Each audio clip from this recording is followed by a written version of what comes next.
dog and pony show about winning things. That as much as I like Sean, as much as I rate him as a manager, this is not a progressive appointment. This is an appointment to hold order, to keep the club probably in the Premier League and to give its best opportunity maybe somehow to find its way through the Europa League. Elsewhere, Jose Mourinho's been on the charm offensive ahead of Benfica's Champions League clash with Newcastle tonight. He says he gets emotional about being at Sir Bobby Robson's former stomping ground, and this was his message to his players about St James's Park. I told them that it's beautiful. Absolutely beautiful. Even as an opponent, of course they are going to play with the Newcastle players. But I think they will respect us as an opponent. Arsenal are also in European action against Atletico Madrid, but Arteta was asked about his Premier League hopes. He's not getting ahead of himself, though. That's just a feeling that the next day you have to prove it, the next training session you have to prove it, and nothing else, and we cannot be busy thinking about those topics. Meanwhile, Chelsea in action tomorrow night against Ajax, and Enzo Maresca says he won't punish his players despite their poor disciplinary record, including his own red card at Liverpool. They've had dismissals in the last 4 matches now. I have 4 kids, and when they do something wrong, I don't punish them. I try to teach them to do the right things, and I try to treat the players in the same way. Try to help them to understand and not to punish them. To cricket now, with Pat Cummins a doubt for the Ashes. Steve Smith is promising a seamless transition if he has to captain Australia. I've stood in a couple of times over the last few years. I think since Pat started I've done 6 games maybe, so it's nothing out of the ordinary. You know, I know how the team operates. We're in a good place, so no, if it happens I'll look forward to it. Cummins hasn't started bowling yet as he recovers from a back injury. And Australia's women will be without captain Alyssa Healy for their Cricket World Cup game with England tomorrow. She's been ruled out of the match with a calf injury. Both England and Australia are already into the semis. There's more on all the top stories at talksport.com.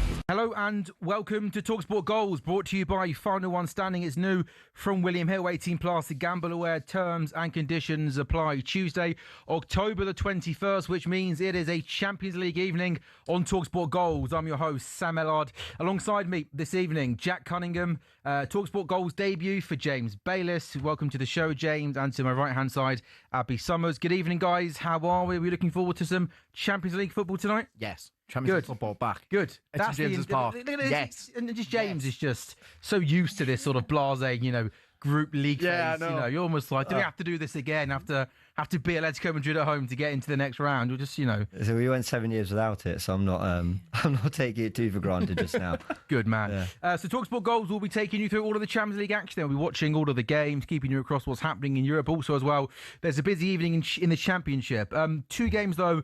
Currently ongoing, the early games in the Champions League. Barcelona are beating Olympiacos by 2-1. Lopez scoring both for Barcelona. Kairat and Paphos, 2 teams that have done well to get into the stage of the Champions League. Both goalless at the moment. Half an hour to go in those games. 7 games then at 8 o'clock. It is Arsenal versus Atletico Madrid. Arteta versus Simeone. Shenanigans on the sidelines is what I'm most looking forward to. I don't actually care what's happening during the game. The Arteta, they're both be dressed in black, aren't they? Yeah. Both got that same sort of barnet, don't they? They're kind of greasy over, not greasy, but well gelled, long on top hair. I'm looking forward to that. The apprentice being the master, isn't it? It's the master of the dark arts. Yeah. Oh, coming up against the apprentice. Arteta's not far off the master. Yeah, that's what I'm saying. Exactly. Yeah. So it's the master. So Arsenal versus Atletico Madrid. Arsenal are 2 from 2. We got Bayer Leverkusen versus the defending champions PSG. They're also 2 from 2. Copenhagen, Dortmund unbeaten from their 2 games. Newcastle against Benfica. Jose Mourinho once again back in England. PSV, Napoli, Union Saint-Gilloise taking on Inter Milan. Inter Milan, one of 6 teams who have won 2 from 2, and Villarreal, Man City, also 8 games as well in the Championship too. So let's just touch on Arsenal, shall we? A little bit, James. You cover Arsenal. You're an Arsenal fan. Done lots of work for AFTV, which I'm sure lots of people recognise you from. You've also got your own channel. I guess sitting here on October 21st, you must be a pretty happy Arsenal fan. Is that fair? Pretty happy one, yeah. Top of the league. Things are going well in the Champions League with 2-2-0 wins.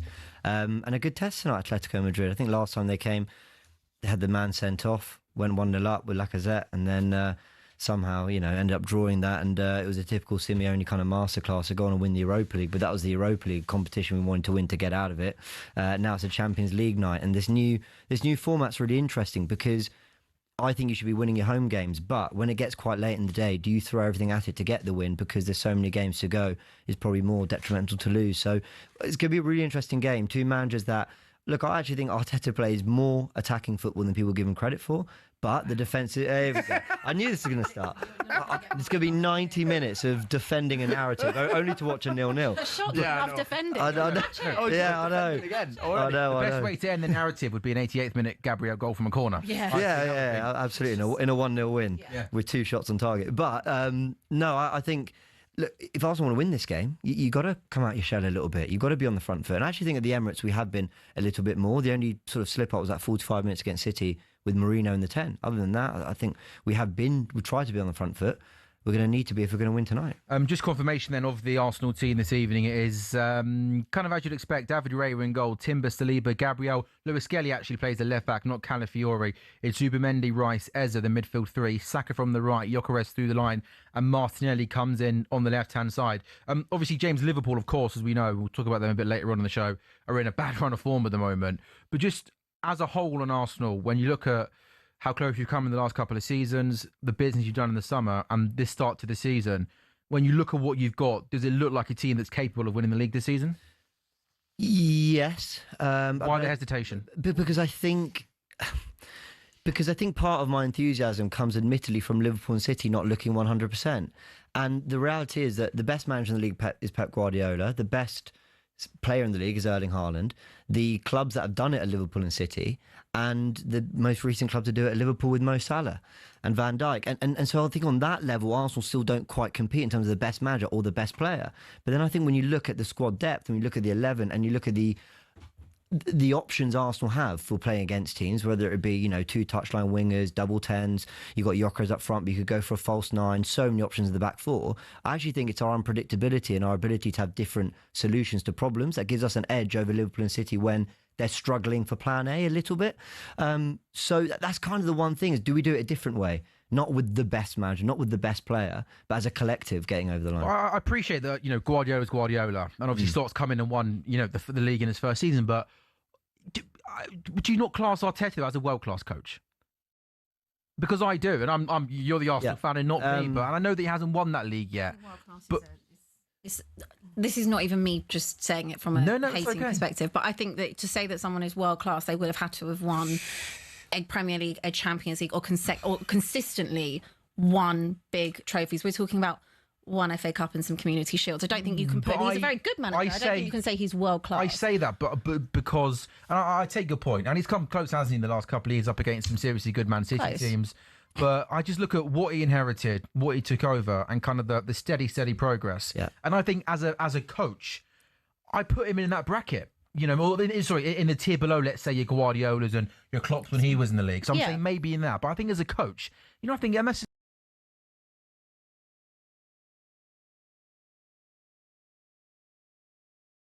season and miss out on the league by, let's say, 3 or 4 points to a great City team or whoever it might be, I think it's a hard thing to do to sack Arteta, because I'm not sure there's lots of world-class managers out there ready to bring in. No, but sometimes you need a manager that can get you over the line, and it's not like Mikel Arteta has not been sufficiently backed. Absolutely, what he has done for Arsenal, from where he picked you lot up from to what he has created now, this kind of, defensive monster that you are, is brilliant from your perspective.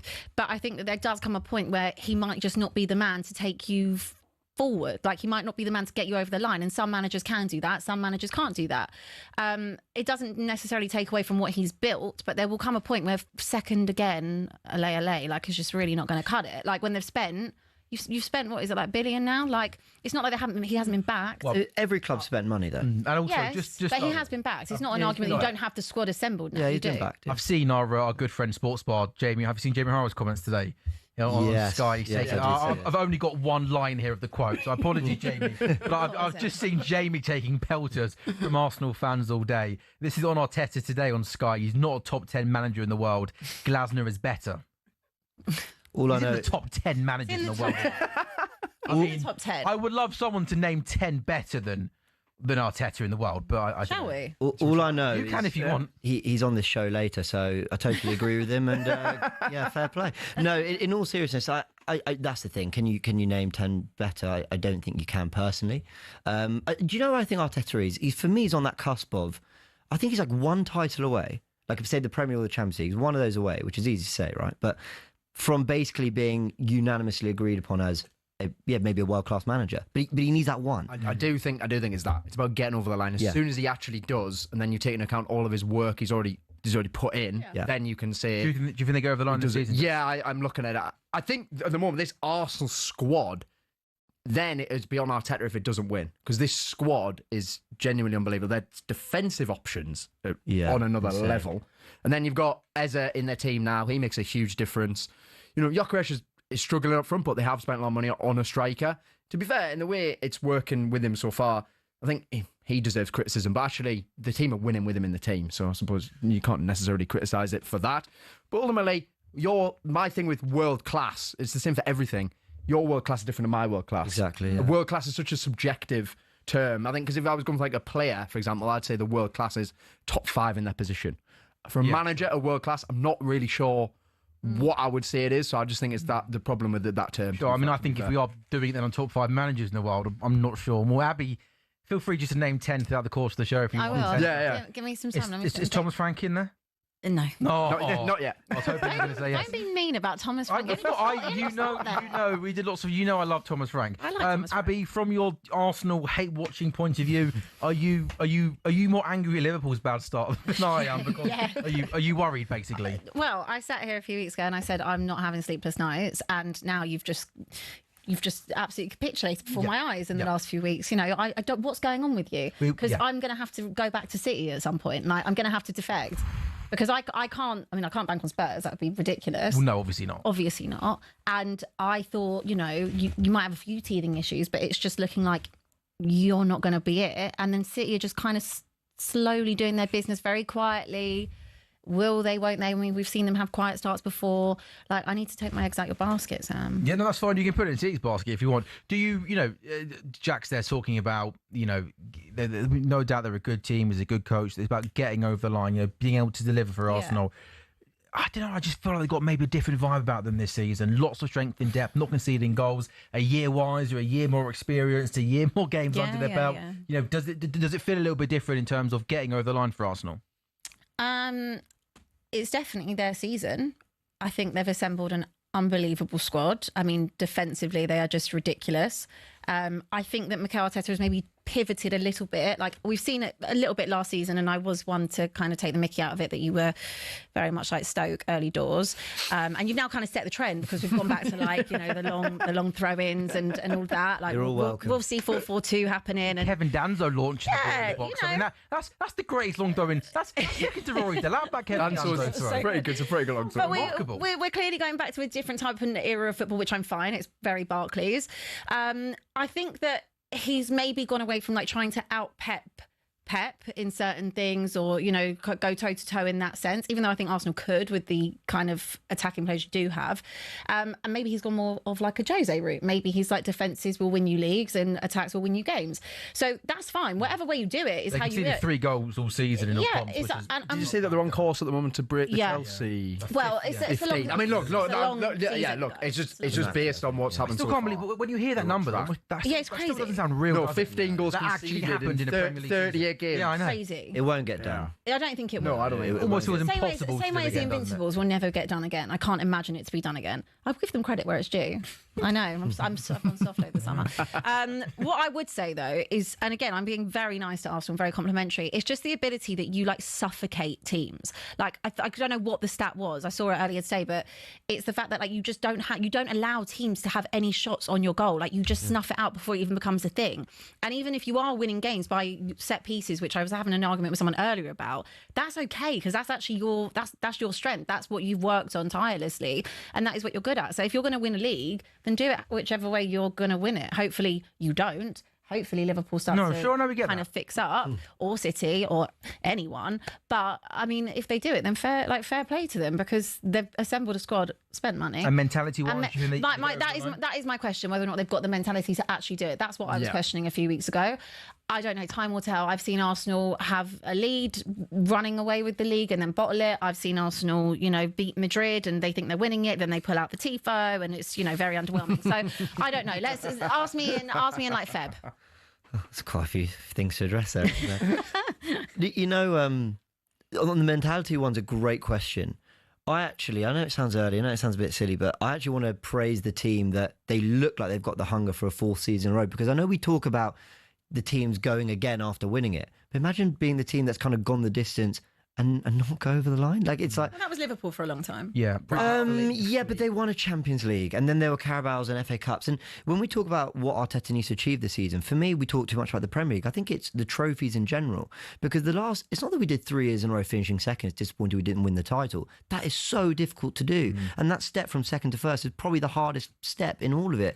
But it's 12 competitions when you look at the 4 across those 3 seasons. It's 4 competitions which we've been good enough to pick up silverware, and 12 in which we've gone none. So that's where I look at it more. It's like, okay, there's no shame in losing to Haaland and Pep and City, who've just won their 4th in a row, or Salah and Van Dijk and Slot, who are brilliant. But there is a little bit of... This team are really primed to win trophies in every other way than getting it done.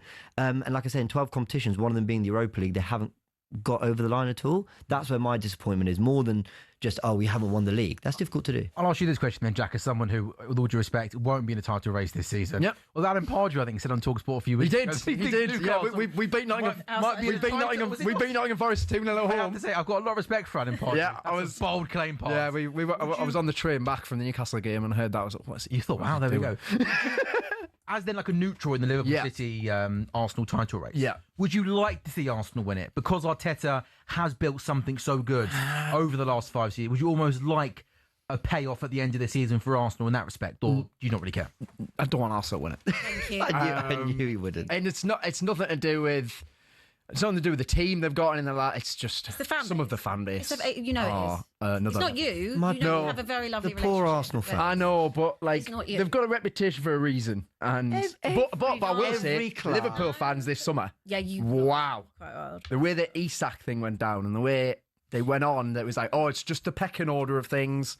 That annoyed me a lot. No, but can I just say, though, that is literally what it was about, though. Like, when a team that's bigger and better than you come off your plate, unfortunately, that player 9 times out of 10 does go to that team. I know, but it doesn't matter. It was just the entitlement of it. And just the fact that... But you have the same thing when you wanted Johan Visser. Johan Visser's like, Newcastle wants me. Yeah, but no Newcastle... I don't think there was many Newcastle fans who were like... I think you're being a bit... I think you're being a bit... No, I think you're being a bit immature here, Jack. No, I'm not immature at all. I mean, Liverpool fans are quite entitled. Excuse me? You are. Not you personally, but as a fan base, you are. Can you?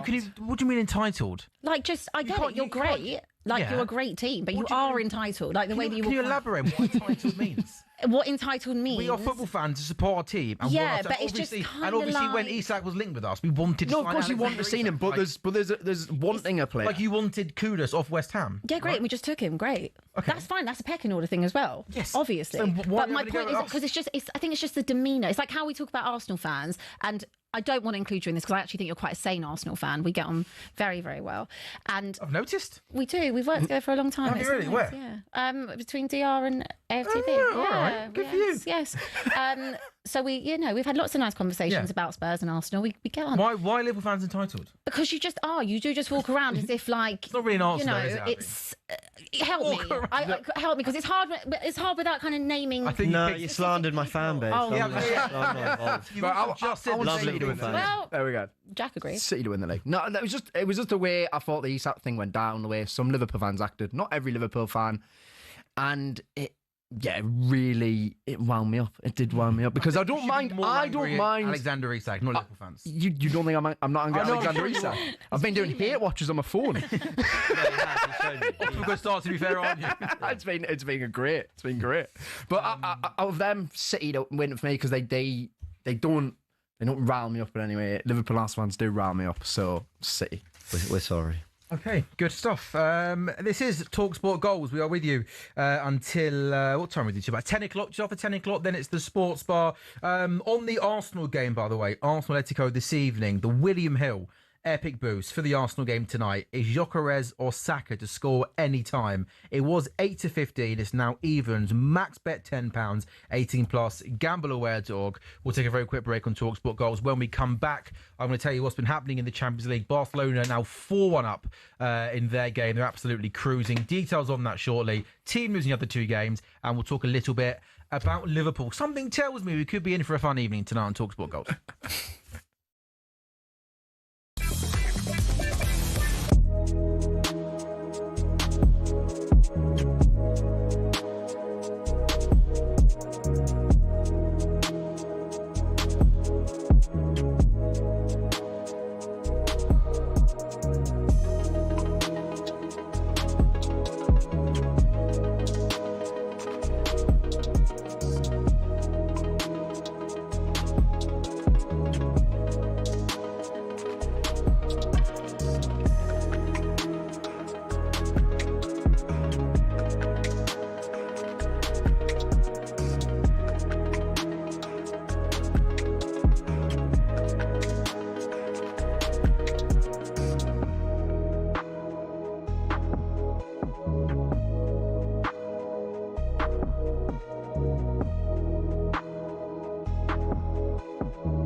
Hello and welcome to talkSPORT Goals, brought to you by Final One Standing. New from William Hill, 18 plus. Gambleaware.org. Terms and conditions apply. talkSPORT Goals taking you through the Champions League action this Tuesday evening. It's Sam Ellard, Avi Summers, James Bayless, Jack Cunningham. Barcelona are 6-1 up against Olympiacos in the Champions League. Barcelona with 3 points from their first two games. They beat your lot, didn't they, Newcastle, then lost to PSG, 6-1 up, and 2 goals in the last couple of minutes for a certain Marcus Rashford, playing as a 9 tonight for Barcelona, and he's got, without a time, 13-14 minutes to maybe score a hat-trick. Yeah. A Champions League hat-trick for Barcelona would be pretty good. Olympiacos did go down to 10 men early in the second half. Barcelona 6-1 up at home to Olympiacos. Kairat Paphos is also goalless. Reminder, Arsenal versus Atletico Madrid, an 8 o'clock kickoff. Arsenal have Raya, Timber, Saliba, Gabriel, Lewis, Skelly. Midfield 3, Zubimendi, Rice, Eza, Saka, Gyokeres, Martinelli leading the line. Arsenal have 6 points. Atletico Madrid have 3 points. The only previous meeting between Arsenal and Atletico Madrid in Europe came in the semi-finals of the 17-18 Europa League, where the Gunners were eliminated 2-1 on aggregate by Diego Simeone's side. That's an 8 o'clock start, as is by Leverkusen, PSG, Copenhagen, Dortmund, Newcastle versus Benfica. Jose Mourinho back once again in England as Benfica manager. Benfica have won only one of their last 9 away games against English teams in European competition, losing 5 of those. But the Newcastle team in midfield tonight in particular is interesting. Pope in goal, Trippier, Thiaw, Botman, Burn the back 3, Bruno Guimaraes, Ramsey, Marley the midfield 3. So no Tonali, no Joe Linton. Gordon, Voldemort, Jacob Murphy are the front 3. PSV, Napoli, Union SG v Inter Milan, and the final 8 o'clock game is Villarreal versus Manchester City. Man City beating Napoli first game, and then they drew away at Monaco, didn't they? Seeing that late penalty. Man City boss Pep Guardiola never lost against Villarreal in his managerial career, facing them on 8 occasions. He's rung the changes, as he often does. Donnarumma, Lewis, Stone, Diaz, Gvardiol, the back 4. Gonzalez, Bernardo, Mateus Nunes, we think we're playing in midfield 3 this evening. Savinho, Haaland and Doku are the front 3. We are going to get your take, Jack, on Newcastle very, very shortly. But let's just talk a little bit about Liverpool, because, James, you spoke about Arsenal and how well Arsenal are going, which will give you a lot of joy and satisfaction, but I'm sure Liverpool's recent poor form will also give you plenty of satisfaction. Have you been surprised? Did you see this coming? I think some people foresaw maybe some teething issues, but not quite this bad. I mean, 4 losses in a row, 3 in the league.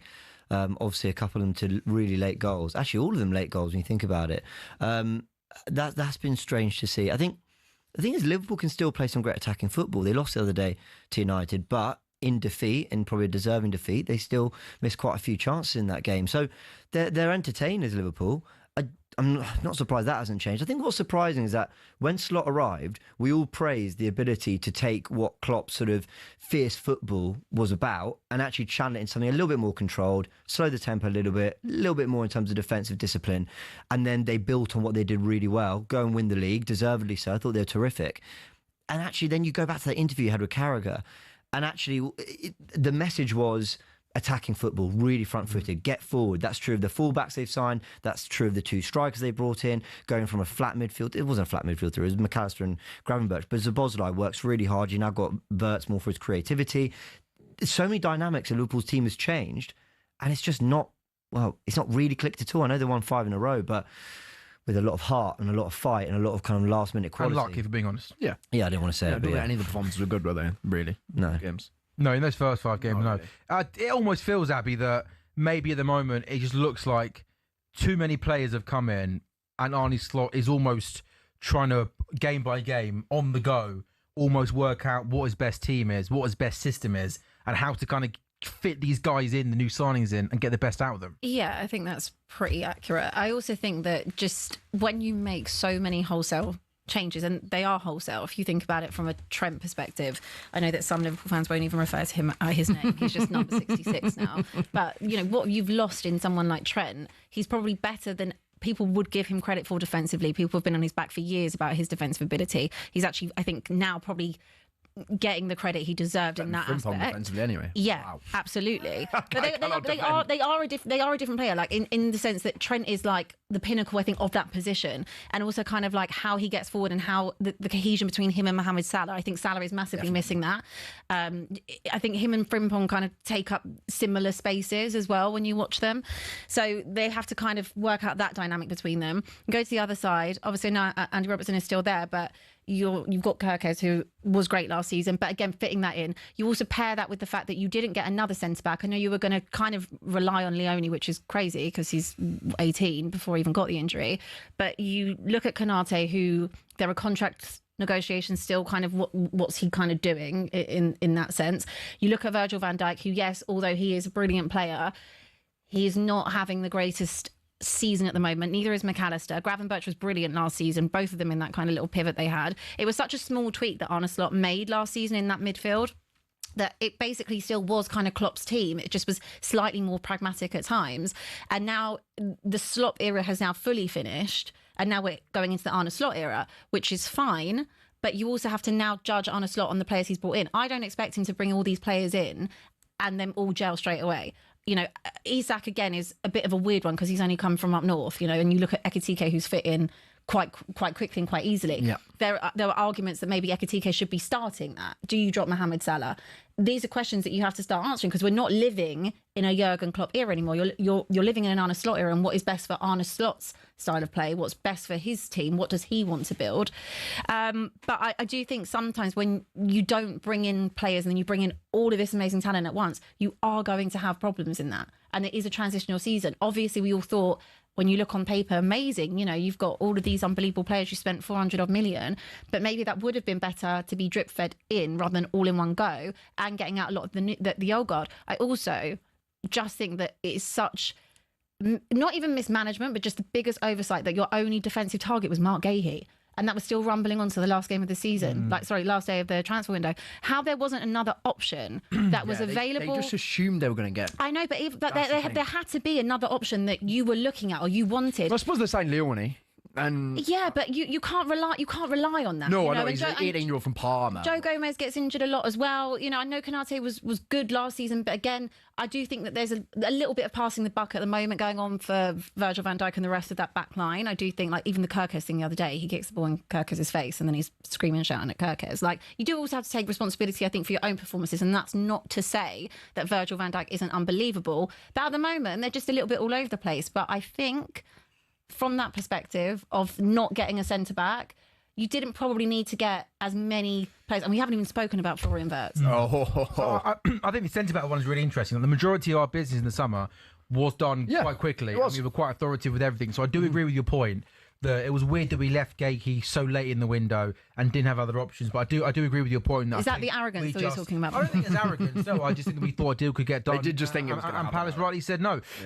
Lots to take in there. I agree with lots of what you're saying. I think the main thing Arne Slot's got to do, I think he needs to settle on a system here now and almost go with it in the next couple of weeks. We've seen lots of different tweaks, whether it's a 4-3-3, whether it's a 4-2-3-1, Wirtz playing as a 10, Wirtz playing from the left, Szoboszlai going to right back. I think from now to this international break, I think he's got to settle on a little bit of a system. And I'd like to almost go a little bit back to basics. So I'd like Robertson to come in for Gyokeres as a left back for the next couple of weeks. I wonder whether Joe Gomez can come in and play alongside Virgil van Dijk. You think Konate should get dropped? I mean, I he think has been. Konate actually played well against Man United. But this apart season, from that, he's really struggled. And I do think long term, I feel a little bit sorry for Florian Wirtz. He's taken a little bit of stick. I don't think he's been as ineffective. Of course it is, as maybe some people think. I think Florian Wirtz needs a run of games playing off Alexander Isak. I think Liverpool's best team moving forward will be Gravenberch and McAllister in the two. Yeah. And Wirtz playing off Isak. I know Salah's not in form at the moment, but Salah on the right-hand side. And then the left, you can rotate Gakpo and Ekitike. But I think I'd also like to see Ekitike getting given a go. And I want to see Florian Wirtz given a run of games, because when he has come off the bench, I think there's moments where you can see technically he's very, very good. The way he moves, the way he positions himself. And I think he needs a regular run of games. I also want to just come to the defence of Arne Slot a little bit, because, a couple of people in the office have gone to me, he won the league with Klopp's team last season. I think that's really, really unfair. The season before we came third and didn't win the league, Arne Slot deserved a lot of credit last season for the coaching job he did in that team. Yes, but in terms of changing the style, the tempo, it's a completely different Liverpool team last season. But the players were young. I appreciate that. A team that didn't win the Premier League the year before that under Jurgen Klopp.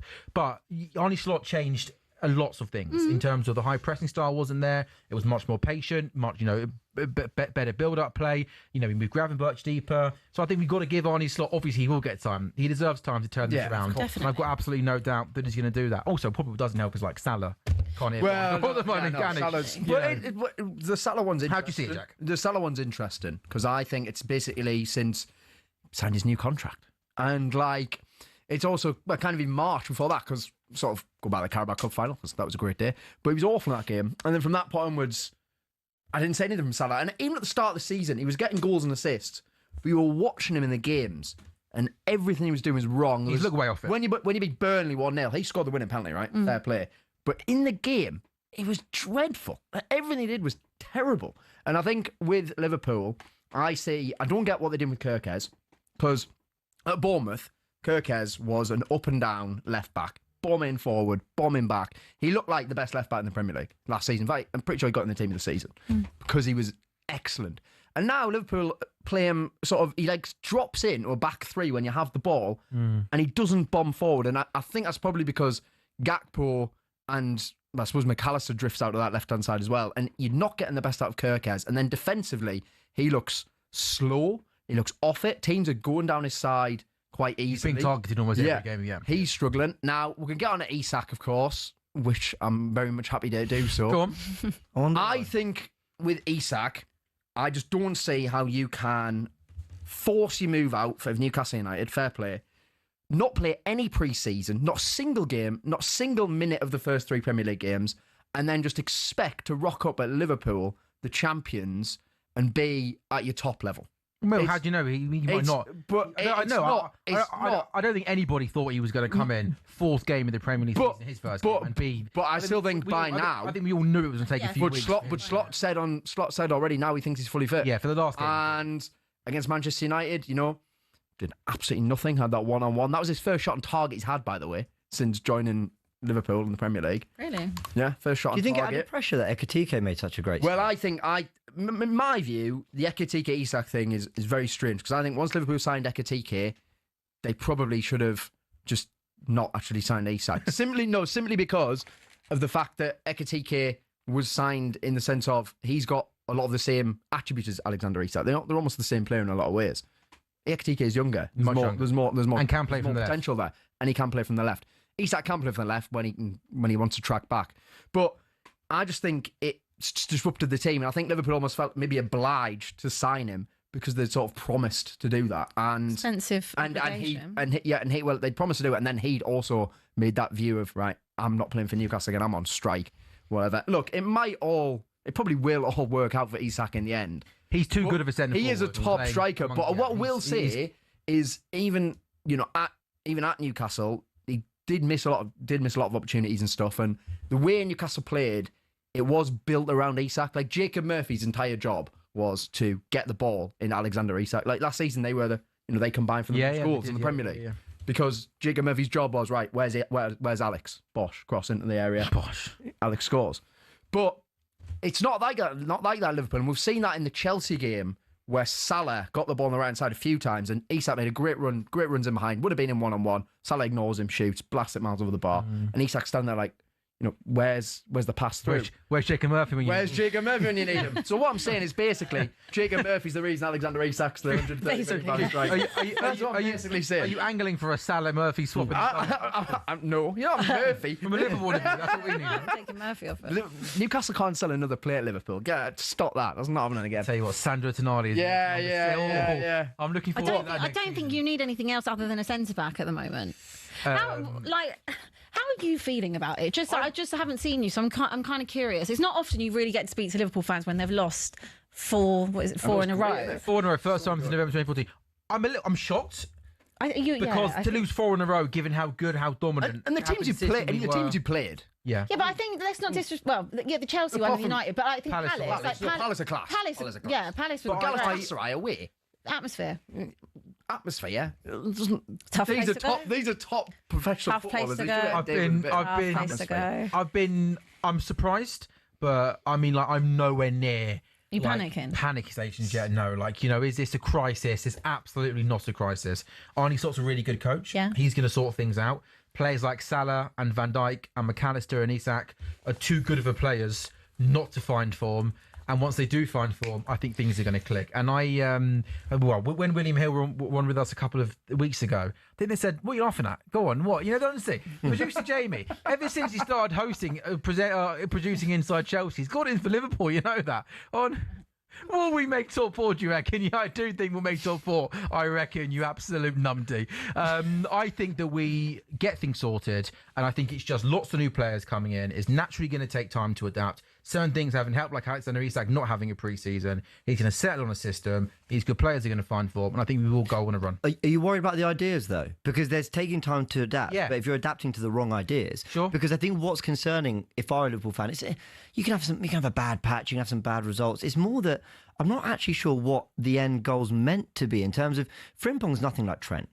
Trent was a cheat code. I've never seen a right back like it. But you were never... there's no Trent replacement. Totally agree. Totally agree with that. But then the most thing we've got, is Szoboszlai. Szoboszlai played their right back sometimes for his distribution, ability to come into midfield. He was good at right back, with especially against Newcastle. Is that when we went to Newcastle and scored in the last minute? I don't really want to think. I don't think you really want to play Szoboszlai there, do you? No. That is a waste of Szoboszlai. Complete waste. No, and he was a key part of our team last season, of that being the real kind of pressure in that midfield three. But even Wirtz is an out-and-out 10, like a creative in the pockets player. But that's not how Liverpool created over the years. It was, Trent's passing was a cheat code. You'd have your false nine would drop into the midfield as well to support, or you'd have really narrow forwards. It wasn't a case of, pop it into the 10 and there's a couple 1-2s. And Liverpool the attacking football you play is sublime. You can score a lot of different goals. Look at the one you did against Everton the other day with Salah and Gravenberch. But the ideas are so far from what you've done, not just last season, but actually over many years under Jurgen Klopp, that it's kind of, you've gone towards an out-and-out 9, an out-and-out 10, overlapping fullbacks, but actually one of them's not being used that way, but actually you're going for a midfielder at right back because he's actually done the best job. There's just certain parts of the team that, I don't know, is it like a 2-2-6 attack? Is that the idea? Yeah, and maybe one thing as well, like there were moments in the Man United game, especially in the second half when we were chasing, and we'd have possession in defence. And there's one picture that's doing the rounds on social media. I saw that, yeah. Gyokeres has got the ball. And there's basically, you kind of see no one in the middle of the pitch. There's no one there. And you are almost like, but I have faith in Slot that he's going to turn things around. He's going to get things sorted. Maybe in hindsight, if we do the summer all again, you maybe bring in 1 or 2 less players. And maybe it just feels like and possibly a centre-back, If you could, just one more thing. No, go on, you can ask me anything you want. If you lose to Brentford on the weekend, will you start panicking? Like, how many losses do you have to have till you panic? Panic about what, though? What do you mean panicking? Just panic. Like, no. I've seen a lot of your fan base start panicking after the Galatasaray game. No, who? I'm not naming names.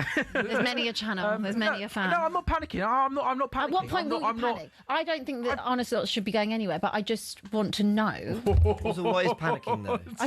I'm just asking. Is this Abby Summers on Tuesday, October 21st, 7:41, has even alluded to Arne Slot being under pressure. I'm not saying that is outrageous from you. I saw some online Liverpool fans saying it. Yeah, but you've got to be careful what you read on Twitter. Come on. I said at the start, I think it's absurd that if we lose on Saturday, I'm not panicking. I'm not panicking. We won the Premier League 3 months ago under Arne Slot.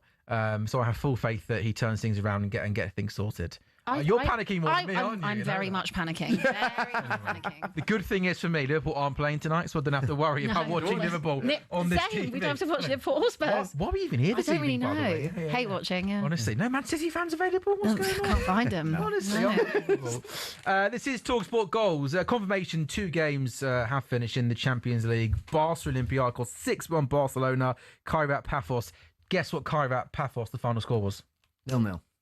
Surely not. It was 0-0. I don't know why. Was it actually 0-0? No offence to our Kairat and Paphos fans, but Kairat. I'm a Paphos fan. It was. Are you? Yeah. Are you actually? That different. By the way, as well, it's 8 games tonight. I'm loving the championship this season. By the way, absolutely loving the championship. 7 games start at 7:45. So that when we come back, they'll be underway. We've got I think we're watching. Are we not watching Bristol City?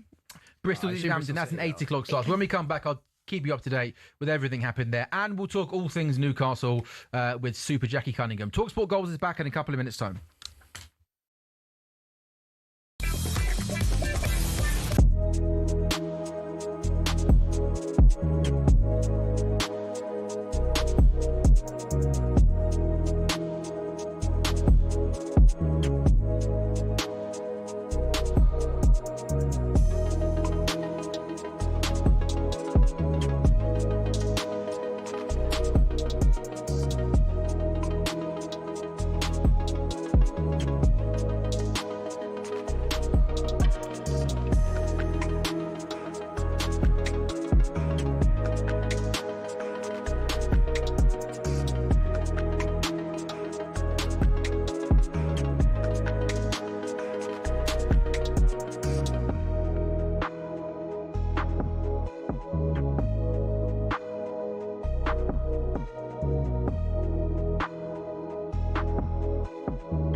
Good evening. It is TalkSport Goals. We're live on TalkSport's YouTube channel with you until 10 o'clock this evening. Barcelona beating Olympiacos 6-1. Karavat Paphos finished goalless. 3 English sides in action, including Man City away at Villarreal. The William Hill epic boost for Man City game tonight is Erling Haaland to score to assist. It was 2-7. It's now evens. A max bet £10, 18 plus. Gambleaware.org. Erling Haaland to score or assist at evens. I mean, I'm not the William Hill spokesperson here, but I think if Lee Phelps was sat there, he would say something like, "That could be worse." So Lee doesn't fancy doing Champions League. Actually not. Basically, to cut it short, he can't be bothered. Let's be honest. He's not here, is he? He's not here tomorrow. He watches though, and he sends me messages sometimes. So, hi Lee. I'm sure you know what I reckon. It'll probably rock up for the quarterfinals. You know what I mean? Yeah. Once it gets to the big he'll be here. These league games, these group phases. He thinks I can't be bothered for that nonsense. Is he with us on the weekend? Oh yeah. Don't worry about that. Whoa. On a Sunday at 4:30. He's his chair. He's there. Get out of his chair. So we've got Champions League game starting at 8. We've got Championship game starting at 7:45. Before we turn our attention to that, guys, I want to get your take on kind of the big Premier League story today. That Sean Dyche has been officially confirmed and appointed as the Nottingham Forest manager. We know it's been a crazy couple of weeks at Forest with Nuno leaving, Big Ange coming in.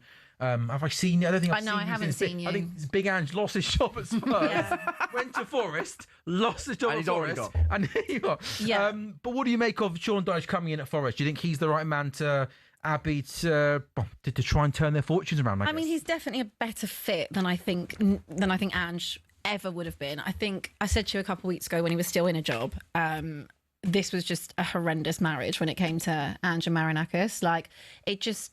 There's nothing about it that made anyone feel remotely comfortable. Like, two very big personalities, fiery personalities. I just did not see that gelling. Ange style, Ange ball, whatever we want to call it, it's just not fit for the Premier League. And yes, he won me a trophy. Yes, it will be, probably it will, as it stands, is the greatest night of my life, which is still so sad. But like, Usher was good, wasn't it? Usher with you was good. I've laughed, didn't it was good.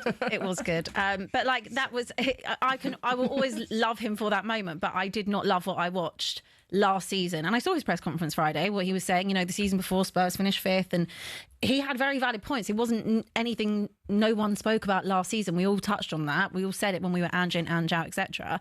But him going to Forest, who is quite a pragmatic side, and then just being like, we'll just fling the doors open and like, let's just go all out Ange. It was never going to work. And I think with the Forest fans, they didn't want that. I think they were very happy with Nuno, and it's unfortunate for them that the hard work and graft that kind of that team and Nuno put in was kind of undone just between Marinakis and him. And he was looking for a way out, Nuno. Let's be honest. Yeah. I think he was. Was there a part of you though that felt a bit sorry for Ange when you saw what happened, when you saw him, being sacked pretty much in the tunnel? Yes, but I wasn't surprised. I'm not one of these Spurs fans that has any ill feeling towards Ange. There is a weird, like, little group of people that you see online that do actually have. They just don't want to see him be successful. I want him to be successful. Exactly. He's given us our greatest day in 17 years. Like, I want him to be super successful wherever he goes. I just don't think it can happen in the Premier League. Yeah. I really don't. I think when I watched my team lose 22 times in a season, and I was so Ange in for such a long time, it was actually only, I think it was April after the Chelsea game, I turned. I was finally out. I was like, that's quite late in the day. That was like 18 defeats. It was so late. And it was because I was like, no, the injuries, this and that. And I was like, I want it to work because I've seen the first 10 games. 18 months before that. But it gets to a point where Ange just isn't, like, it can work in the SPL with the greatest respect. It might work in the Championship. I just don't think it will work in the Premier League. With Dyche, does it feel like, Jack, that they've gone, we want more attacking style of football than Nuno, let's go with Ange? That hasn't worked out. Oh my God, what are we going to do? And they've almost just gone for someone who I think would be considered as quite a safe pair of hands. Is Marinakis almost in his own mind a little bit confused as to what the right approach is? Yeah. So kind of Sean Dyche available feels like someone that all the basics, the cliches, goes in there, gets them organised, gets them well drilled, gets them hard to beat, and feels more like a Nuno type of coach than obviously Big Ange. Yeah, I mean, one thing I want to say is really pleased for Dyche because, lives in Nottingham and like Ian Warren, of course, Nottingham Forest. They've all got links haven't they, to the football club. So that's really nice that he's got a chance to manage this club. It's brilliant. However, what I will say is I don't know how when you appoint Ange Postecoglou in your statement, you can say we're going to win trophies, right? Just because, Ange has won trophies before. And then 8 games later, you release another statement saying we're really pleased to have a manager who's good defensively. Like, the entire, the ambitions just dropped that much in 8 games, has it? You know, they've gone from talking about winning trophies and stuff to now, we're just happy to get a team who's going to sort the defence out. So I think it's a good appointment in the sense of what Forest are in right now because of the position they're in, where they are in a relegation battle, let's be fair. You know, they're in a relegation zone. And in Europe, they have 1 point from their first 2 games, so they're going to face a struggle getting into the next round of the Europa League. When I would say, at the start of the Europa League, just simply by the fact that the Champions League teams don't drop into it anymore, by being a Premier League side in the Europa League, you're automatically one of the favourites. And now they've got an uphill battle to even get through there. And then I think that makes sense. And obviously Nuno with the centre backs and the way the team played, Dyche is going to do that. The team's going to drop back and they're going to be more on the counter attack. However, I do think it's so weird how you can go from being talking about how you want to win trophies to then immediately just be like, we're going to abandon that already. We'll forget about that. So and I think... You think Sean Dyche is someone that's... I just don't think Dyche... Where's the evidence? No, but he hasn't been managing clubs. He's not. Have ever been. And I think... Burnley, and I think that's... It's 2 Premier League jobs in Burnley, never. And I think that's absolutely fair. He's always managed what he has. And done well also, I think. And he's done well. Well, I think the work he did at Burnley... Well, when they got them in the Europa League, by the way. Very limited Europa League. And Everton as well, I think, has been... Well, up until Moyes coming back, didn't they? Yeah, exactly. And Everton in the last sort of decade, kind of pre-Moyes coming back. I mean, lots of good coaches have gone there and failed. Yeah, you think of someone like a Marco Silva's gone there and knocked out. Ancelotti was their manager. Martinez, and Roberto Martinez. Yeah. So I feel like Dyche is the sort of manager that gets a little bit of disrespect in the country. And I actually think he could have done a lot worse than Sean Dyche. I think he's a good coach. He's hardworking. Could get them well drilled, well organised. And I'm really, because this Forest team struggling this season. You put Forest. They've got Arsenal. Forest have built a squad this season. It's a really good squad. So I'm excited to see what Dyche can do with the best group of players. Yeah, I mean that's a fair point. He has here. Andrew went into a team a club that didn't want him there because they didn't want Nuno. Whereas now it's the opposite. They're kind of on. It feels like they've hit rock bottom. Forest didn't want Ange, and now Dyche can lift up. I'm really excited to see how it goes. I don't think they ever would have wanted. No, it just never felt. It was never ever going to be a fit. It was never ever going to be a fit. And people might think I'm crazy for saying this. Sean Dyche football can be fun to watch. Like if you love that forward, is that style of football almost coming back into football in the last 18 months? Right, long ball, the best time right now. Pieces. Look, when things will get tough, he'll resort to defensive principles, not sort of basically try outscore his way out of a problem. And so his principles, and generally it's about sort of the structure of the off the ball stuff. But you can get a lot of enjoyment knocking the ball to the big man, picking up the second ball, early cross into the box, a bit of chaos, second balls. That can be fun to watch. And you're just saying this because you're an Arsenal fan. This is what you watch now. I knew. I knew this was coming, but no. Generally, there were times where I watched Dyche under Everton. Of course, at times it was tough, and then there are times where a bit earlier on we was having a bit more success with it. I think before the points deduction, they were around 10th, 9th, 8th. Picking up some good results, and I thought also like that Everton team in around that time was a poor Everton team. Yeah, like I don't think many coaches were going to do. They have had such a glow up. He got Burnley 7th and into Europe. When all is said and done, there's a good body of work in the Premier League with both clubs he's been at. Yeah, Chris Wood. Yeah, he's got Chris Wood again. I know. That's the story. That's the angle, isn't it? We've got Covenants where we've got a break, and then we've got to get into our 8 o'clock games. If we're in mid-October, it almost feels like West Ham. Yeah. And West Ham fans just given up on the season already. I know there was protests last night. We know why they're not happy, but almost last night, it felt like it was... Yeah. It's just... It had a really weird vibe about it last night. It's a husk of a club at the moment, West Ham. Husk of a club. What does that mean? Really husk. You know what? It reminds me exactly of Mike Ashley's Newcastle United. Right? It really does. Because what it is it's a club that is entirely disconnected from its fan base now. And the players as well. They've got a lot of players who, in my view, don't really want to be there and don't care about being there. When Newcastle under Mike Ashley, they sold the club as a stepping stone. Come here for a few years, then you get your big move. That's it. So they were never fully invested. They only ever turned up in the big games. That's why Newcastle lost 6 times in a row to Sunderland, because every single time we played Sunderland, they had players who were fighting for the badge. We didn't. They were better technical players, but they weren't fighting for the badge. I look at Lucas Paquetá. Last night's performance was absolutely pathetic. Some of their defenders just look like they really cannot defend. They don't want to be there. And the thing is, West Ham fans get a lot of criticism because of, not supporting the club or whatever.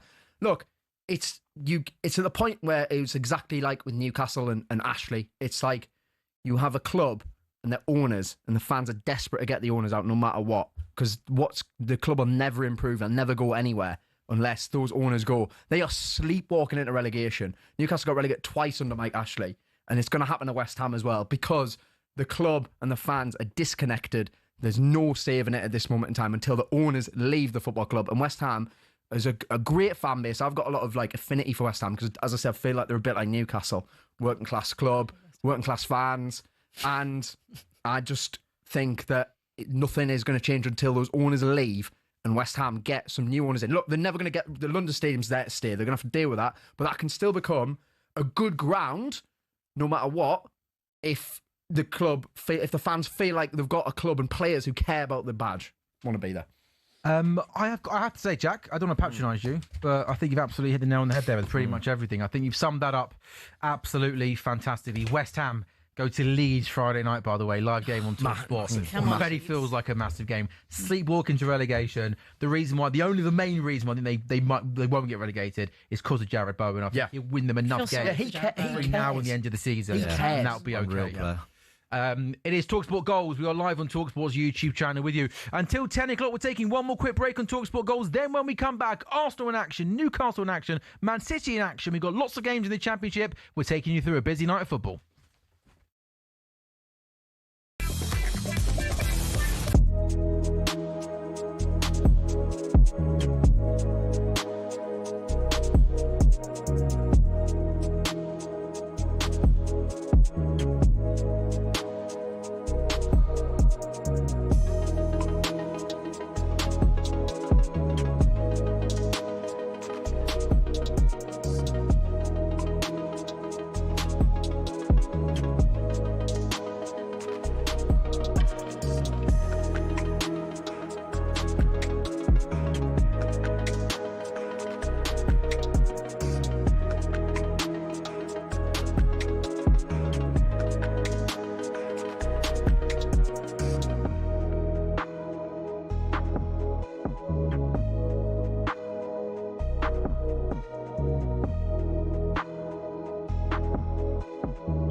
Hello and welcome to talkSPORT Goals, brought to you by Final One Standing. New from William Hill, 18+, gambleaware.org. Terms and conditions apply. It's Sam Ellard, Abby Summers, James Baelish, Jack Cunningham, taking you through a busy night of football in the Champions League, also in the Championship. 2 results from the Champions League already. Marcus Rashford scored a brace as Barcelona beat Olympiacos 6-1. Their 2 wins from 3. Kairat Paphos finished goalless. The 7 games starting at 8 o'clock. They've all just got underway. Our focus will be on the 3 English teams in action. Arsenal versus Atletico Madrid. Atletico have never won away to an English side in the Group League phase of the Champions League, failing in all 5 attempts to date. That's goalless as things stand. Newcastle Benfica has also just got underway. Newcastle last time out winning against Union SG away from home. They lost their first game at home to Barcelona, taking on Benfica this evening. Jose Mourinho back in England. Newcastle looking to record consecutive wins in the Champions League for the first time since February 2003. Jack wasn't even born then. And it's also Villarreal. You weren't born, right? I was exaggerating a little bit there, Jack. And it's also Villarreal v Man City. Man City have only won 4 of their 14 away games against Spanish teams in the Champions League, drawing 3, losing 7. The other games, the holders, PSG awaited by Leverkusen, Copenhagen, Dortmund, Union SG, Inter Milan, and PSV Napoli. Those are all goalless. We've got games in the Championship, and we've got some goals in the Championship. Millwall versus Stoke, perhaps 2 teams that have been the 2 surprise packages of the season. Millwall 6, Stoke 3rd. Millwall taking an early lead. Millwall 1, Stoke 0. Hull versus Leicester. Hull have only won 2 of their last 9 league meetings with Leicester, but lead this evening. The other games are all goalless. Blackburn, Sheffield United, 2 sides in the bottom 3. Derby versus Norwich, 2 other sides struggling this season, 21st versus 20th. Ipswich, Charlton. The league leaders, Coventry, away at Portsmouth. Coventry have won both their last 2 away league games by an aggregate score of 9-0. Preston, Birmingham, and Bristol City v Southampton. Southampton 16th in the table. Pressure growing. Well, it feels like he's been under pressure still for the last couple of weeks. So, Champions League, Newcastle, Benfica. Jack, talk us through the Newcastle team and what you're expecting tonight. Yeah, so, well, no Sandro Tonali, unfortunately, not starting. Eddie Howe said yesterday that he's been struggling with illness after the Brighton game. He's on the bench, so obviously it's nothing too serious. Joe Linton dropped as well, which I think was right. I mean, Joe Linton started against Brighton on Saturday. He was hooked at half-time. He was genuinely terrible. He was so bad on the ball. And he's not had a great start of the season, Joe Linton. So I'm excited to see Jacob Ramsey in from the start instead, because Ramsey, I think in terms of there's certain signings that teams make and they just make sense. And Jacob Ramsey in Newcastle makes sense because he is that high-pressing, high-energy type of midfielder who fits into Newcastle's midfield really well. I'm genuinely really excited about what Jacob Ramsey can do. So I'm really pleased to see him starting. Lewis Miley in for Tonali as well. Gordon starts again on the left. I mean, I've been disappointed in Gordon for about a year now, to be honest, bar a 3-month spell. We're talking about a guy who's still starting for England, and when he plays for Newcastle, I just need to see more. I would have started Barnes today. Barnes did much more than Gordon did on Saturday. And I feel like with Newcastle's wingers, there's 4 good wingers at the moment. If one of them's not playing well, then there needs to be that rotation and there needs to be that chance for Harvey Barnes to come in. Because if I'm Barnes tonight, I'm probably disappointed I'm not starting because his cameo was good. Equally, if he starts and he doesn't perform well, then fair enough. Is it going? Oh, he's hit the crossbar. Go on. Oh, what a chance for Arsenal. 4 minutes gone. It remains goalless. Eberechi Eze picking up the ball in a dangerous position, driving to goal. He took the shot on. It took a wicked deflection. It felt like it was in the air for about a day. It came off the bar and then it fell to Declan Rice, who hit his first time shot into the ground and it goes over the bar. But that's good from Eze. Direct, aggressive. Sometimes it always feels like he likes to take the extra touch and stuff like that. But good aggressive play there from Eze. Unlucky. Yeah, it's neat from Martinelli winning it back. Gyokeres, decent hold-up play, gets criticised for that, but he rolls it into Eze, who then, it's a big slice of luck to hit the crossbar, but then a bit unlucky from Declan Rice, who kind of does the right thing, hit it into the ground, normally makes it more difficult to clear off the line, but over it goes. Arsenal made a bright start. Zoumeni got clattered by Koke. I'm surprised he got away with a yellow card, without a yellow card, shall I say. And Saka has beaten the fullback, I think a better pass than he's in behind. So it's a decent start, 5 minutes in for Quite Arsenal. attacking for you lot. What game are you watching? Just focus on that. Don't worry about us. I don't know. My direct eye line is Bristol City, Southampton. So I think Jamie's desperate. And how have Bristol City started? Southampton look the better team. Oh, really? Yeah. Really. There we go. Actually, What have you made, James, of the early start of Victor Gyokeres' start? I mean, we know the goals haven't been flowing yet, but overall, do you like what you see? Do you know, I know he's kind of the negative energy towards Arsenal, whether it be in the media, amongst fans, the press, or whatever, has or been... just Abby?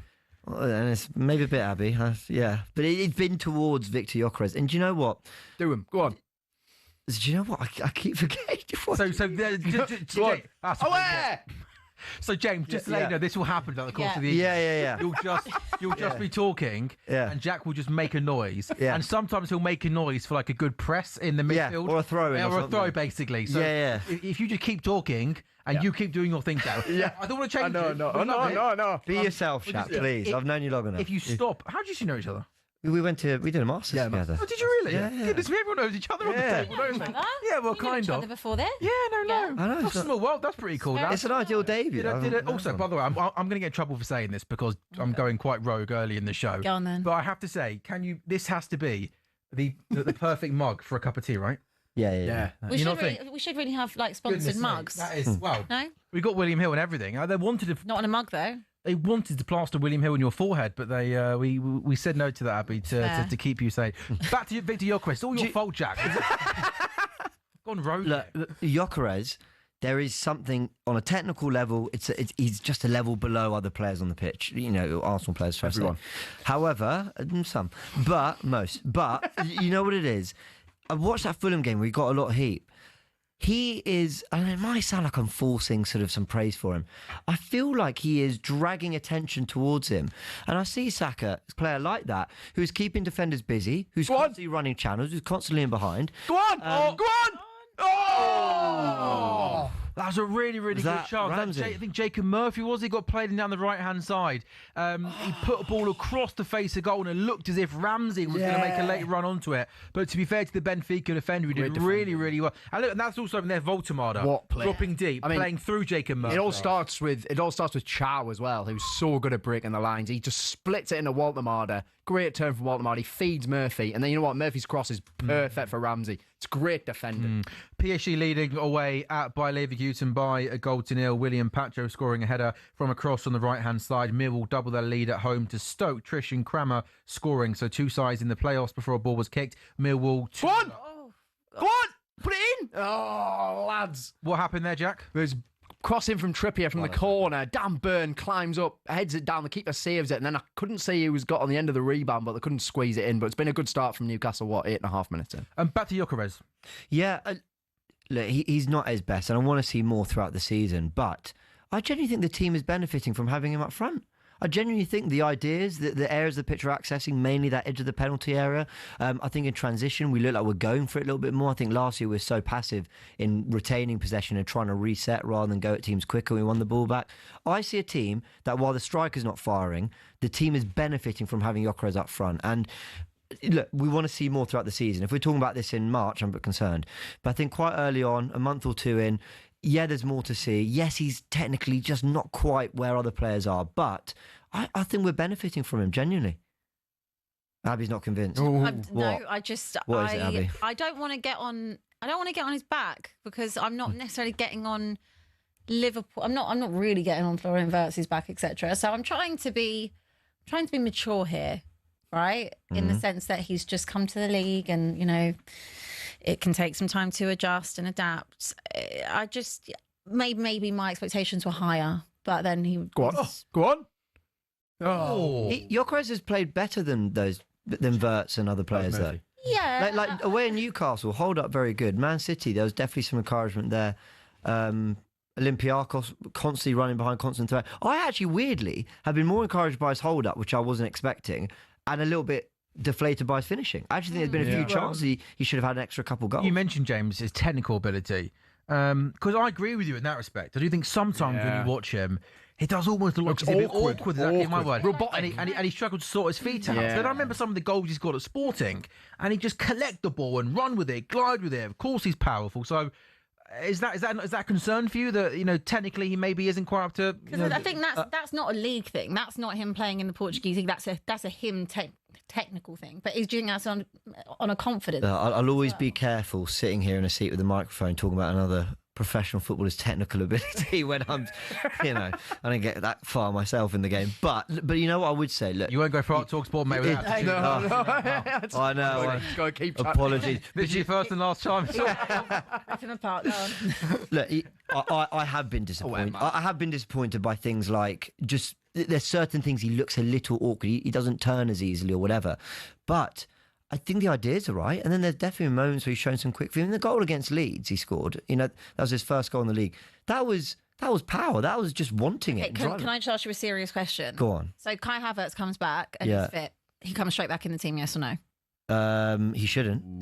Why should he not? Because I think we cause teams more problems with Gyokeres up front.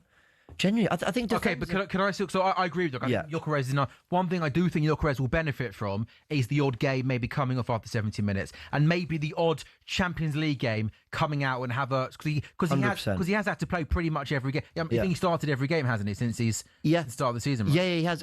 Every player. We talk about this squad, but that's only really true of this season. And every player has benefited from competition. Mosquera looked great when he came in, knowing that City was obviously there.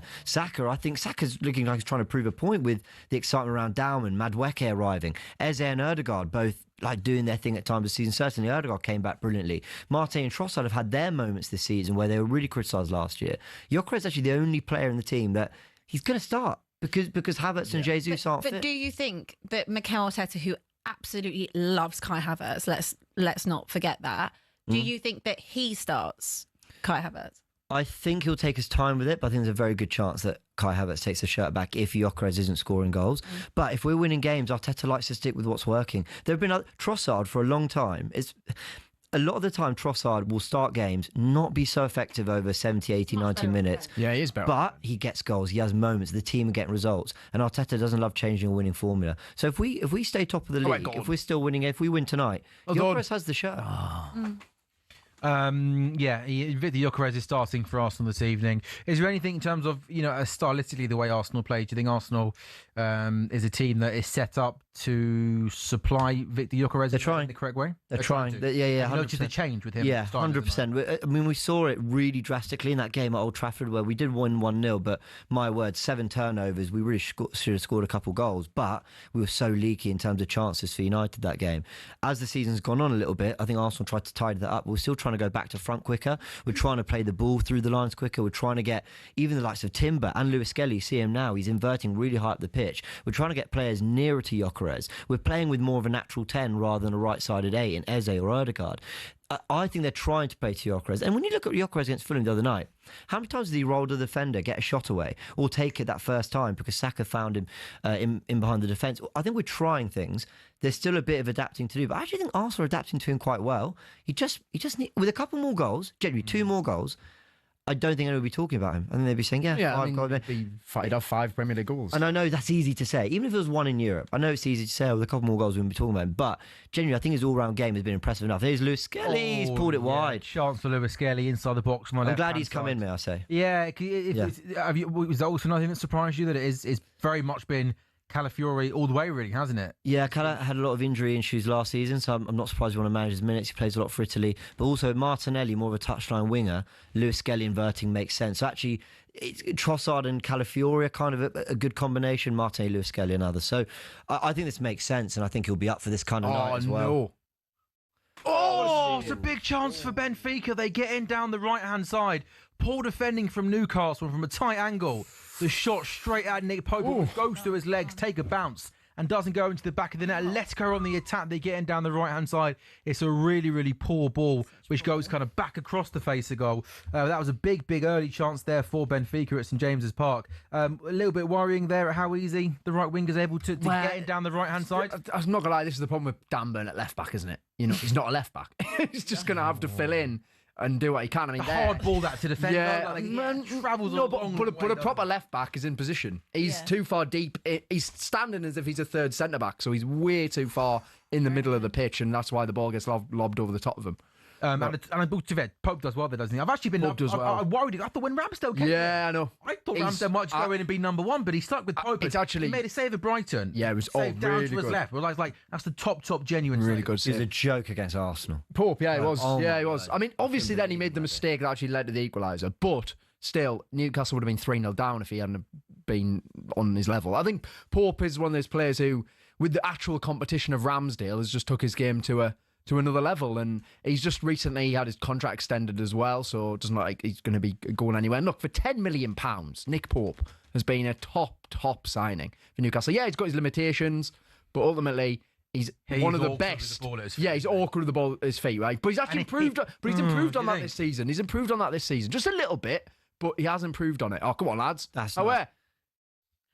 Some brilliant hold up from Gyokeres. Well, there we go. It hasn't taken Man City too long. 16 minutes gone, and Manchester City take the lead away at Villarreal. They've been absolutely dominating play. It's Rico Lewis who gets played in down the right-hand side. He puts a really good ball back across goal, and I think you know who obviously got himself on the end of it. Erling Haaland gets on the end of it. I told you earlier on the epic boost was Erling Haaland to score or assist. Well, he's got his goal. Good play, isn't it? Nunes, is that Savinho has the ball on the right-hand side, plays a good ball into Rico Lewis, and it's a really good ball from Lewis, back across goal. Haaland pulls away, and the first time finish from Erling Haaland is absolute perfection. I guess the only real surprise, guys, it took him all of 16 minutes to score his goal. Ridiculous. He's an unbelievable footballer. 24 goals this season now, club and country. Is it actually 24 goals, club and I country? think I've stopped counting. I'm almost like he's just. I mean, win the middle of October?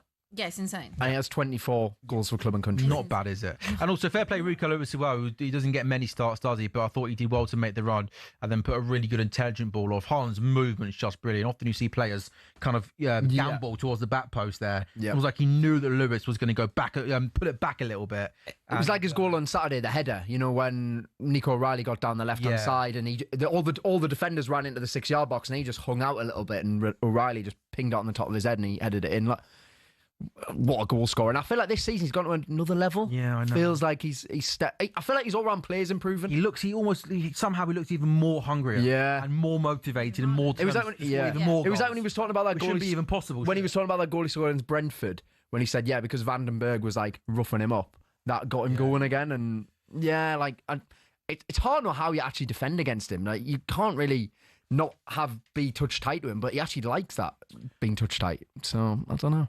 So Man City leading away at Villarreal by 1-0. Couple of goals going in the Championship. Birmingham 1-up away at Preston. Birmingham 17th in the table. Since the start of last season, Preston have lost fewer Championship home games than any ever-present side in the division. They start the evening just outside the playoffs. Hull City, who've had a decent start, 10th in the table, beating Leicester by 2-0. Joe Geldhart has scored the second goal for Hull after the 1-0 win over Sheffield United. Hull could win back-to-back league games for only the second time since the start of last season, doing so in March. And talking of goals, what were Coventry doing for the first half? Bukayo Saka. Oh, it's a good save. Good save there. Coventry, the league leading away at Preston. Portsmouth by 1-0. Brandon Thomas Asante with that goal. What happened to the Emirates, James? It's a lovely through ball. Forgive me, I actually missed who played. It was a lovely ball in behind the defence. Just that in between full-back and centre-back. Saka's running through on goal. I think the keeper always looked favourite to get there. But, we'll have to watch on the replay. Could he have lifted it? But Arsenal are fine. Here we go. Who plays this? Eze, I think. Yeah, Eze. Yeah, here we go. It's a lovely ball. Yeah, in between centre-back and full-back. Saka's onside. And actually, he tries to lift it, but he lifts it into the goalkeeper. Arsenal started well. I think we could easily have a goal to start this game. Saka, it looks like he's had a bit of a collision. That's why you sign Eze. To be in those positions, where they play those through balls in between left back and centre back into Saka. It's a glorious, glorious ball. You just made one of the strangest choices I've ever heard. Well, even for me. I haven't heard your oohs. Me? Much. Yeah. Yeah, you've got to earn an ooh on talkSPORT goals from me. Yeah, I'm not. You give an oh. Yeah, come on. We're only 20 minutes into the game. How's it compared to Gary Neville's ooh? No, I try. Oh, okay. Yeah. It's got a very big range of oohs. Okay. Ooh, there we go. Cross corner coming in from Benfica. Benfica have they've improved in the last 10 minutes. Yeah. So why I made that weird noise? And, Sorry. Yeah. Basically, I was talking about how Nick Pope's got better with his feet. Yeah. He just kicked the ball straight for a corner. He tried to ping it out to Burn and he just kicked it straight for a corner. I really want to see that. Which he's then punched it. Oh my! Wow, that was a good one. What an effort that was. That's come off the bar. I tell you what, Newcastle started well, but Benfica, they had that chance for the Pope save, and they've just come really, really close once again. A ball comes forward. He shows a little bit of strength, then composure. He shows a little bit of strength, then composure. Plays a good ball out to Murphy. I thought he was going to play in Trippier on the overlap, but when Trippier made the overlap, it brought a defender out to him, and it opened up for Murphy, and he hits it really well. It's a good strike. Just fades away, doesn't it? Just veers away. That's the word I was looking for. Veers away. Yeah. We have a goal in the Champions League, do we? I believe that Borussia Dortmund have taken the lead away at Copenhagen. So Copenhagen 0, Borussia Dortmund 1. Borussia Dortmund are winning a draw in their first 2 games. They only lost 1 of their 8 Champions League matches under Niko Kovac. Dortmund drew away to Juventus and beat Atletico Club at home. Fourth in the table, 7 points behind Bayern. Was that a get-in for a challenge on the halfway line? Was it?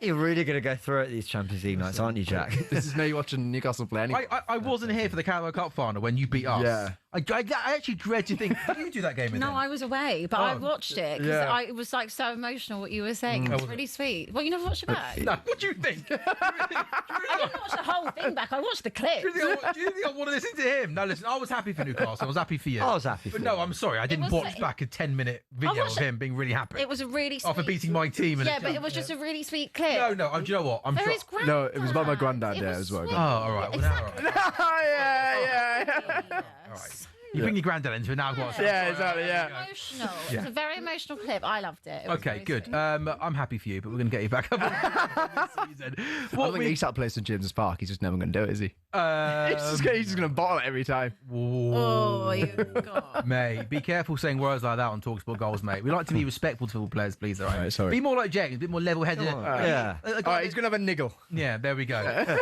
bit like Trent coming back to Anfield. Yeah, he'll have a niggle as well. So 23 minutes gone. I'll try and get through this without Jack shouting over me. Arsenal 0, Atletico Madrid 0. Arsenal are definitely the better of the two sides. We've had a couple of really good chances. Saka had a one-on-one save by the goalkeeper. Eza had an effort also that was saved and that came off the bar. And Declan Rice had a shot that went over. Paris Saint-Germain, the Champions League holders, 1 up away at Leverkusen. Dortmund 1 up at Copenhagen. Newcastle Benfica, no goals yet. Really entertaining game of football. Benfica had a couple of chances. Corner comes in, headed away by Jacob Murphy at the near post. That's still goalless. As is PSV, Napoli, as is Union SG into Milan. Man City 1 up away at Villarreal. Yeah, you know who scored. Erling Haaland. Hull 2 up at home to Leicester. Coventry top of the table, winning at Portsmouth. Millwall 2, Stoke 0. Birmingham 1 up away at Preston. Abby, what have you made of the very early stages of the Thomas Frank era at Tottenham?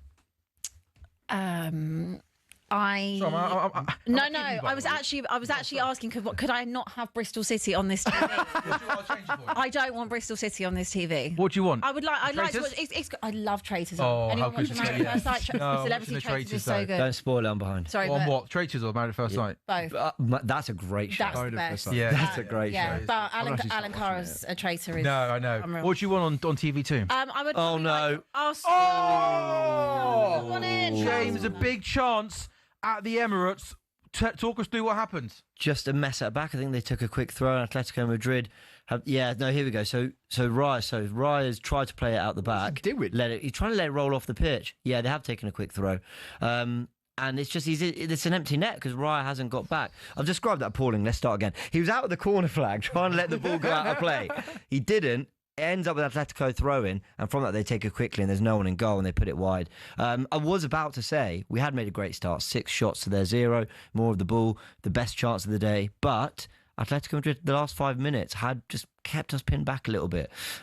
So yeah, they're growing into it, and really they should be 1-0. That's the best chance of the lot. Albeit it's not the ease of finishes, even without a goalkeeper in the net, but you'd be expecting him to put it. No, he's a tight angle, to be fair. Yeah, but also out on the left-hand side. Yeah, keeper. We're respecting technical quality, remember? Yeah, we are, yeah. And I'm expecting them to get probably that find right, the back of the net, realistically, yeah. But there we go. Yeah, could be a goal each for this team, for both teams. Yeah. Anyway, sorry, you asked me. What did you ask me? You asked me about Tottenham. What's your problem with Bristol? Why do you every time? Oh, don't ask. Sorry. Anyway, these are Bristol's that you've had. I just wanted to watch Arsenal on a different screen, so it's right in front of me. Gotcha. I like to have my hate watches done. You don't often get to watch good football. I hear it. Oh, Timber with a shot. Sorry. Wow, it's okay. I'll let you have that. Okay, thanks. What I made of Thomas Frank era. Look, it's obviously a very different approach to what I was used to with Ange. I don't even know what that was towards the end with Ange. Go on. I would say the game against Villa. Go on. Just a shot away, man. He shouted out. Ball came out to Murphy, right hand side. Could have got a shot away. Couldn't sort his feet out. Benfica clear it. Abby, back to you. Yeah, I would say the game against Villa, I was somewhat a little bit bored. But I don't want it to. Listen, I don't want to sound unappreciative because I wanted someone that was a little bit more pragmatic than what I was dealing with. I think Thomas Frank also doesn't know his preferred starting 11 at the moment. I think that we lack a lot of creativity. I think when you're missing Kulusevski, so you're missing Maddison, you've got no Solanke as your kind of target man to link it all together, hold the ball up. That is difficult when you don't have that. So I'm not remotely getting on Thomas Frank's back. Please don't think I am. I just think that he doesn't fancy Brennan whatsoever. Right. Which, again, I can't necessarily argue with because Brennan does nothing other than back post Brennan. However, It can be useful sometimes. it can be useful when our top goal scorer is own goal. Well, that's so good. arguably, I don't mind having Brennan on if there is opportunities at the back post. For example, the one that I think Tell was presented with against Villa, he's tried to put his foot on it. That's probably a goal if that's Brennan, like positioning head on it, back of the back post. So there's just certain things. That's not me saying I think Brennan should start, but I really like Mohamed Kudus. I think that he's what a header. and I think he is, and I think he will be a brilliant signing for Tottenham. I think, but he just needs the right personnel around him. I think in terms of midfield, what I saw and what I have seen on the weekend, I want a bit more energy, and that comes from someone like Asar, who is a box-to-box player. He's got the legs, he's more direct. I love Polinia. I just think he's working out what he wants to do in that midfield because he likes to have the two there that sit, and I'm fine with that, having a bit more protection for the back four. But I need some movement. And for me, Xavi Simons looks a little bit the same. I'm not even getting on someone like Tell's back or Odebert's back because they are young. And for someone like Tell, it is his first full season in the Premier League. I just think we lack a little bit of quality up front. But then you are missing your three main people that would be in that scenario, in Maddison, Kulusevski and Solanke. So with Simons, I'm just a little bit underwhelmed. That's fair. I'm a bit underwhelmed, but it is, again, first few games in the Premier League. It's a different pace. It's a different physicality level. Like, I want to see him kind of bulk a bit. He's more than welcome to come gym with me. But I'm happy that we saw him in the Leeds game move into the 10. I was like, this is positive. We're getting a little bit of movement off the ball and picking the right pass. The home form is a real concern for me. Really. Why do you think the home form has been so bad? I don't know. Like, I actually don't. I couldn't give you the answer to that. I don't know if it's a complacency thing. I'm not entirely sure. But you're drawing games to Wolves, you're losing to Villa. I think we've got three wins in 18. That's happened a lot under. It happened under Conte. You lost at home to Wolves. Even though you got Champions League football, there were some bad home results. I don't really want to put that on. I don't want to put that on Thomas your... Frank. I don't want to put that on Thomas Frank because no, I agree. This stems back, Yeah, that's what I'm saying. Into Ange. So I don't want to blame him for the poor home form. I just think people. I don't know what they necessarily expected with Thomas Frank. It was always going to be a lot more pragmatic. My first option wasn't Iraola. That was someone I thought was just a little bit more exciting. But I'm also here for the pragmatism. I'm here for it just being a little bit more cautious. I like Thomas Frank. I like having a manager that's also tactically aware and can change things. I look forward to when we've got the players available like a Kulusevski or a Maddison and a Solanke that I think will help. Maddison's out for the season, isn't he? Yeah. Well, yeah, but the Kulusevski one I think is massively helpful. I do, and Solanke. If your front three is Kudus, Kulusevski, and Solanke, I think that's a lot more movement, directness, just a lot more than what. What do you think Spurs can achieve this season? Do you think you can finish in the Champions League spots? Yeah, anything's possible. I think with the Champions League spots, apart from the top three, that other spot seems pretty open to me. Like, fourth is open. That's not really like my personal priority though. Yeah, it could be two who goes to fifth place, right? Yeah, exactly. Yeah, I think that fifth one could be really open. Yeah, I think Spurs could definitely finish fifth or sixth. Definitely. My personal priority, and it was the same as what I said last season before we even won the Europa League. I don't care where we finish. Hindsight's a wonderful thing. I would like not to finish 17th, but I did say at the start of last season, I don't care where we finish as long as we win a trophy, and that was my goal. And this season, I would be happily finish 8th and win an FA Cup. Like, that would really be my own personal goal because I want another trophy. You touched on something interesting with Frank there. At Brentford, he did play a back three with wing backs. Yeah. He did play 2 up front. He played 3 up front. He played a back 4. He played on the ball. Ball on the floor. He played long ball direct. He did so many things. Long throws. He did. There were so many different elements to his Brentford team, and I think, and I mean this all respect in the world. Actually, really big fan of Brentford and what they do, but I think when you do that at Brentford, it can kind of just happen. You don't pick him out too much. Come on, go! Yes! Come on! Get in! Pause. Get in! Come on, Gordon. That's what we're talking about. Oh, Jack Cunningham wanted him nowhere near the starting 11. nowhere near 10 minutes ago. I tell you what, Newcastle have had so much joy, haven't they? So much success down their right-hand side. It starts with Benfica just having the ball in their own half, passing it around the back.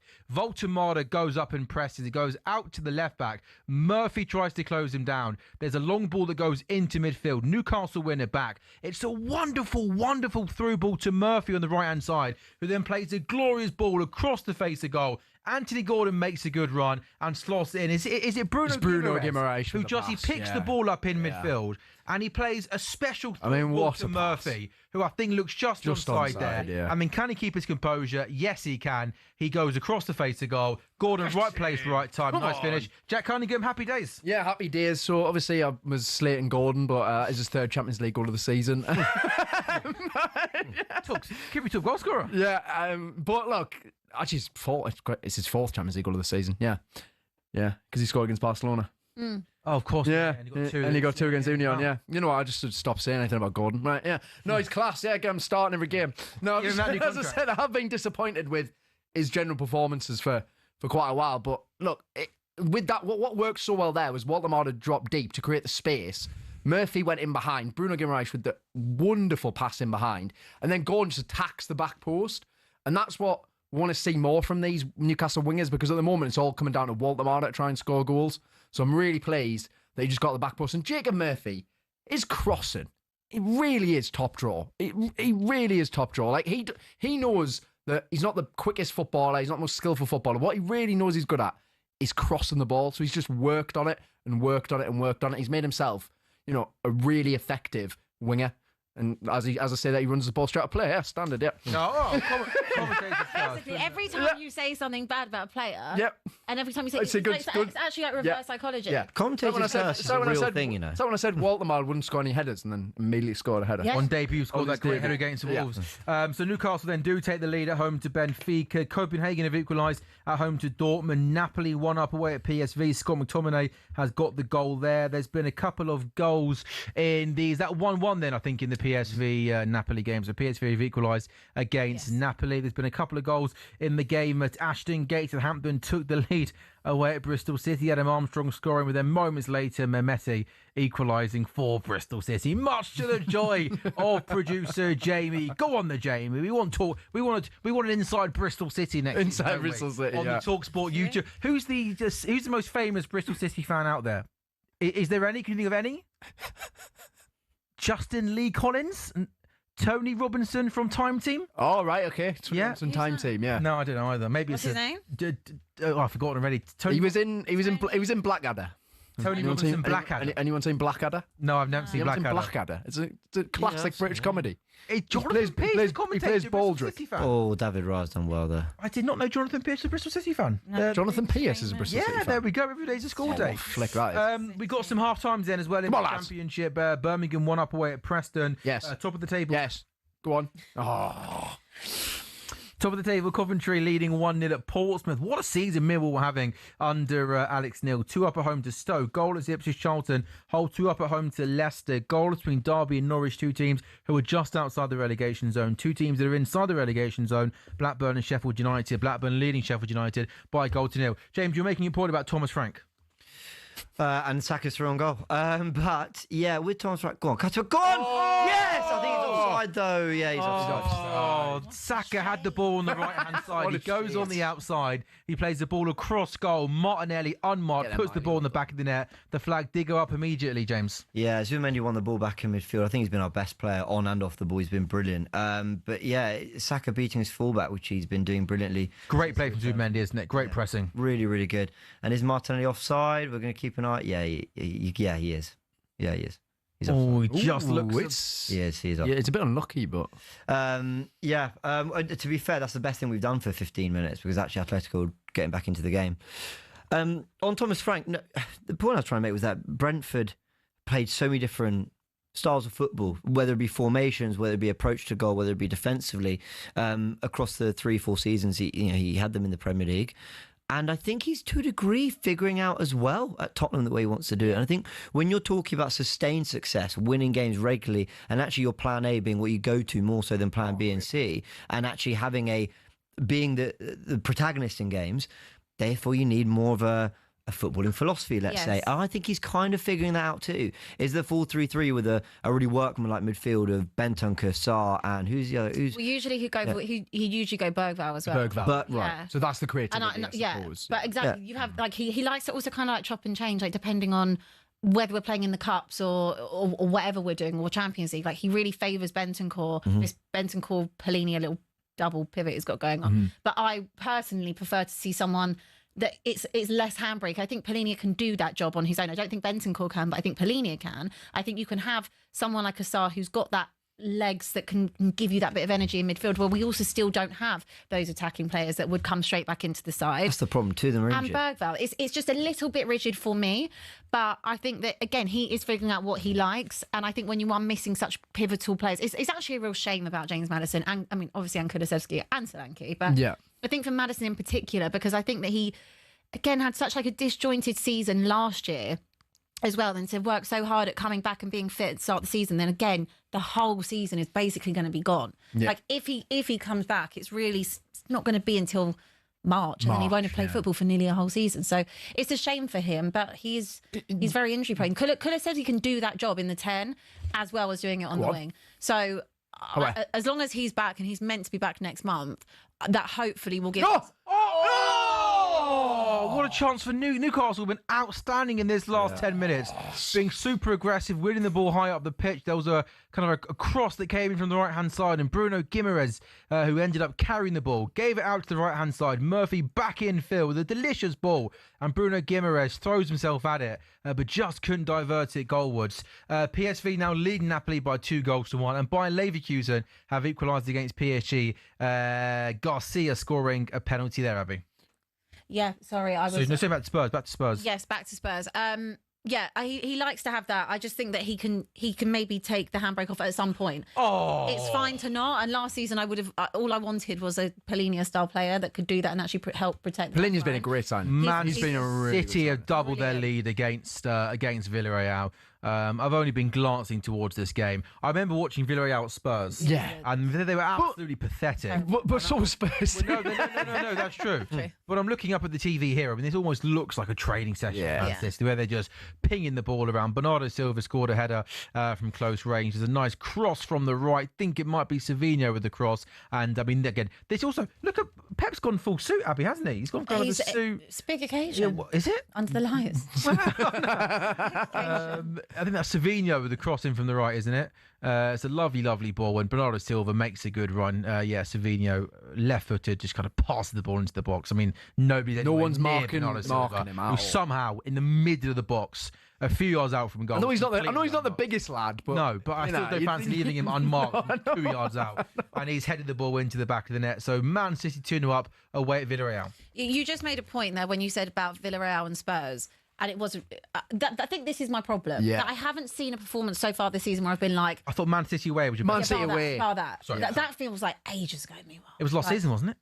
No, it was this. And it was the season. But like it feels like so long ago because that was what our second or third game of the season. And like that was such a great away win and such a good performance. It was brilliant. But I haven't seen performances like that week in, week out. Like I'm kind of looking for the positives, whereas like I'm not. I think you've got more points than the performances have delivered. Yeah, for sure. Like in the Champions League as well, Bodo Glimt Don't know how you Tough, got a listen, point. tough place. Good team. Good team. Bordeaux and Glimt. Tough place to You got to play two teams. It's Bordeaux and Glimt. Someone's not flaring.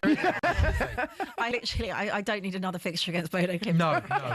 I'm really. I can see you guys getting them in the playoffs. Not You're going yet. to both come between 9th and 20th. Do you know what? I actually think if we got them again, I might just go. I might go because I feel like I should experience Good it. luck getting a ticket there. It's a small away allocation, right. isn't it? We can find a ticket. Oh, is that right? Yeah, we can find a ticket. Apparently, it's a great away trip. Who'd you text these days for your tickets? Vicky Pine. Oh, is it one of those ones? Vicky Pine who I text. But to be fair, a lot of my friends went to Bodo, so they went to Bodo. Glimt as well. Yeah.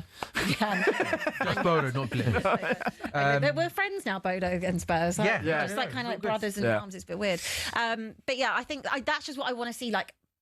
Performances, like energetic performances. Even if you don't win the game, it's just like, okay, at least I watched something. Like, I'll be honest, Sunday I was just like, I could have done without that 2 hours. I was just bored. Yeah, to be fair, both Villa's goals were top yeah, draw. like moments they of created quality. nothing. They created nothing either. Spurs completely dominated that game and like brilliant, like possession-wise, wonderful. But like, I think it's just the lack of end product and that lack of maybe quality just up front. And that's not gonna, I'm not gonna get on Tell's back from it. I'm not gonna get on Odebert's back. I think there is potential there. But I just need a little bit more quality. That's all. Goals going in the Champions League. Inter Milan have won both of their games without conceding a goal in the Champions League this season, beating Ajax 2-0 and Slavia Prague 3-0. They're now leading away 1-0 against Union Saint-Gilloise. Wow, I've gone Gilloise. I've gone bad there. I've been told you should just go Union SG to keep things nice and simple. Denzel Dumfries scoring the goal there, and PSG have regained the lead away at Bayer Leverkusen. Doué scoring that goal for them there. They were 1-up. Bayer Leverkusen equalised, and PSG, who have 2 wins from 2, beating Atlanta and also Barcelona, are 2-1 up now. PSG have only won 2 of the last 10 away games against German side, but could make it another victory this evening and start their Champions League campaign off in pretty good style. So the latest scores then as we approach half-time in the Champions League. Arsenal still goalless against Atletico. As I mentioned, PSG 2-1 up at Bayer Leverkusen. Dortmund were leading against Copenhagen, now 1-1. Anthony Gordon's 4th goal of this Champions League. It means that they lead Benfica by a goal to 0. No, he shouldn't have made the squad, really. No, I shouldn't have started. PSV leading Napoli by 2-1. Inter Milan 1-up away at Union SG, and Man City cruising against Villarreal 2-0 up. James, has it been a slightly frustrating first half performance from Arsenal? Yeah, and the players are getting visibly frustrated. Rice has slipped a few times, and now he's given a foul away. Zubimendi's been booked, I think, rather harshly. The Atletico Madrid players are going down easy, I'll be honest, but it's what they do, though. You expect that players are going to go down under contact, and especially when Arsenal had been so dominant for 15-20 minutes, but we haven't really done anything since. Yeah, there were those moments. There's the offside goal, but Arsenal they've not had that kind of relentless attacking play that they'd had in the first 15 minutes. So frustrating. I kind of think Arsenal need half time more than Atletico right now, which is not what I thought I'd be saying 10-15 minutes ago. But how's Gyokeres been? He's actually been good, but I know you're obviously... Has he scored? He's been good.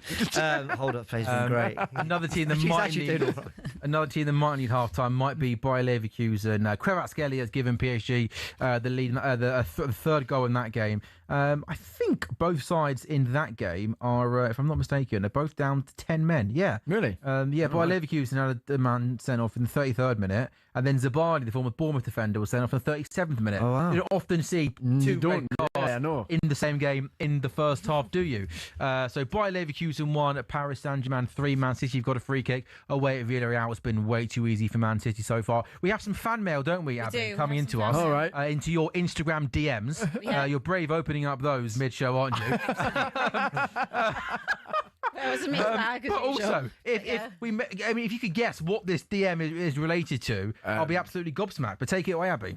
It was because we were talking about Paphos earlier. Oh, yeah. And I said, Johnny C said, thanks for mentioning Paphos and talkSPORT. It's nice to hear someone rooting for a Cypriot team. Well, there we go. Up the Paphos, aren't they? Okay. Up the Paphos. I won't read the others that came in, but yeah.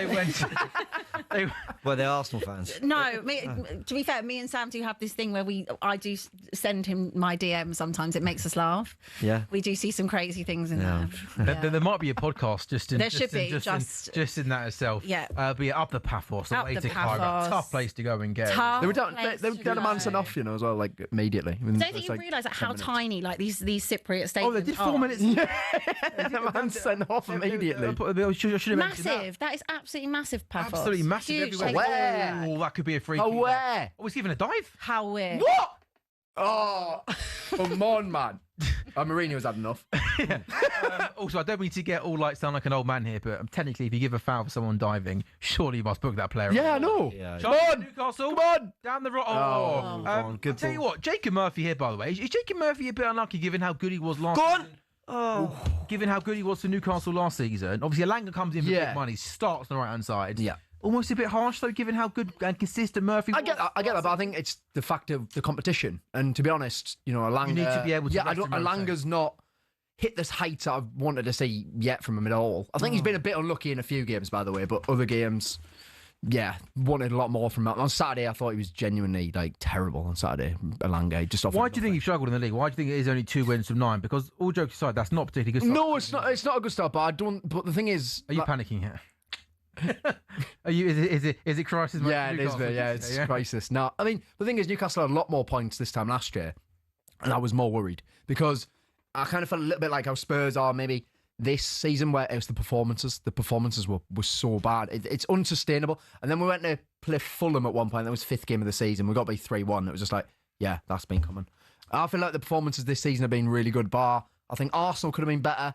First half against Brighton could have been better, and the whole of Leeds could have been better. But I think most of the other games we've been the better team in pretty much every other game. Well, Newcastle, the only English side only team letting the English sides down so far this evening. And that's a lie, actually, isn't it? It's Arsenal letting the English sides down. Newcastle are very much doing their job. Half-time's ending our 7 Champions League games, starting at 8 o'clock. Arsenal 0, Atletico Madrid 0. Arsenal having some chances early in the second half, but not particularly great towards the end of that first period. Newcastle are leading Benfica by a goal to 0. Anthony Gordon scoring after 32 minutes, looking to go back-to-back victories in the Champions League after beating Union SG a couple of weeks ago. And it is cruise control for Man City. Away at Villarreal, Erling Haaland scored after 17 minutes, then Bernardo Silva doubled their lead on 40 minutes. Man City 2 up away at Villarreal. This is talkSPORT Goals. We're live on talkSPORT's YouTube channel and also on your smart TVs. With you until around 10 o'clock this evening when the games are done. Then it's the Sports Bar taking your calls on a busy night of football. We're back in a couple of minutes' time on talkSPORT Goals.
A very good evening and welcome back to talkSPORT Goals, brought to you by Foreigner One Standing. It's new from William Hill, 18+, gambleaware.org. Terms and conditions apply. Sam Ellard, Abby Summers, James Bayliss. A great debut so far from the Arsenal supporting James Bayliss. Jack Cunningham as well in the studio. So we've got half times then in our Champions League games. 2 full times actually. Barcelona beat Olympiacos 6-1. A brace for Marcus Rashford. Kairat 0, Paphos 0. Arsenal drawing at home to Atletico Madrid 0-0. Arsenal have won each of their last 6 games against Spanish teams, but not at their best this evening. Bayern Leverkusen PSG game has been a belter. Both teams down to 10 men. PSG leading 4-1 at half-time. PSG could equal their longest ever winning run in the Champions League with a victory here. Currently on a 5-game winning streak. It's Copenhagen 1, Borussia Dortmund 1. Newcastle, I think, maybe barring a 10-minute spell early in the game against Benfica, have been really, really impressive so far this evening. Anthony Gordon giving them the lead against Benfica. Newcastle 1, Benfica 0. Benfica, though, not in great form on a 4-game losing streak in the Champions League. PSV, Napoli. Napoli were leading thanks to a Scott McTominay goal. PSV in front, though, leading 2-1. Inter Milan 2-up away at Union SG.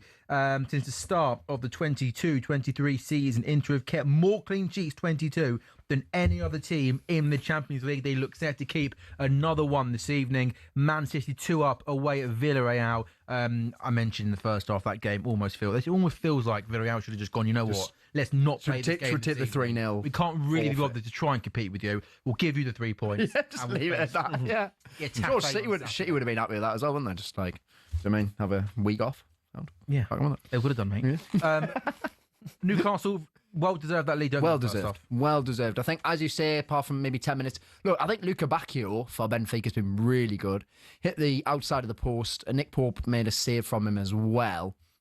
But apart from that, I think Newcastle have been the better team by a long, long way. And that right-hand side of Trippier, Murphy and Bruno Guimaraes is causing all sorts of problems, creating some brilliant chances. Walter Marder's link-up play, I mean, I could go on about it for hours. I can't lie, I didn't know a lot about him when we signed him. Why would you lie? Yeah, well, because I didn't came on and lied to us, wouldn't it? Because I didn't know a lot about him. For a bit. Also, it's very it's quite pishy. It's a little bit.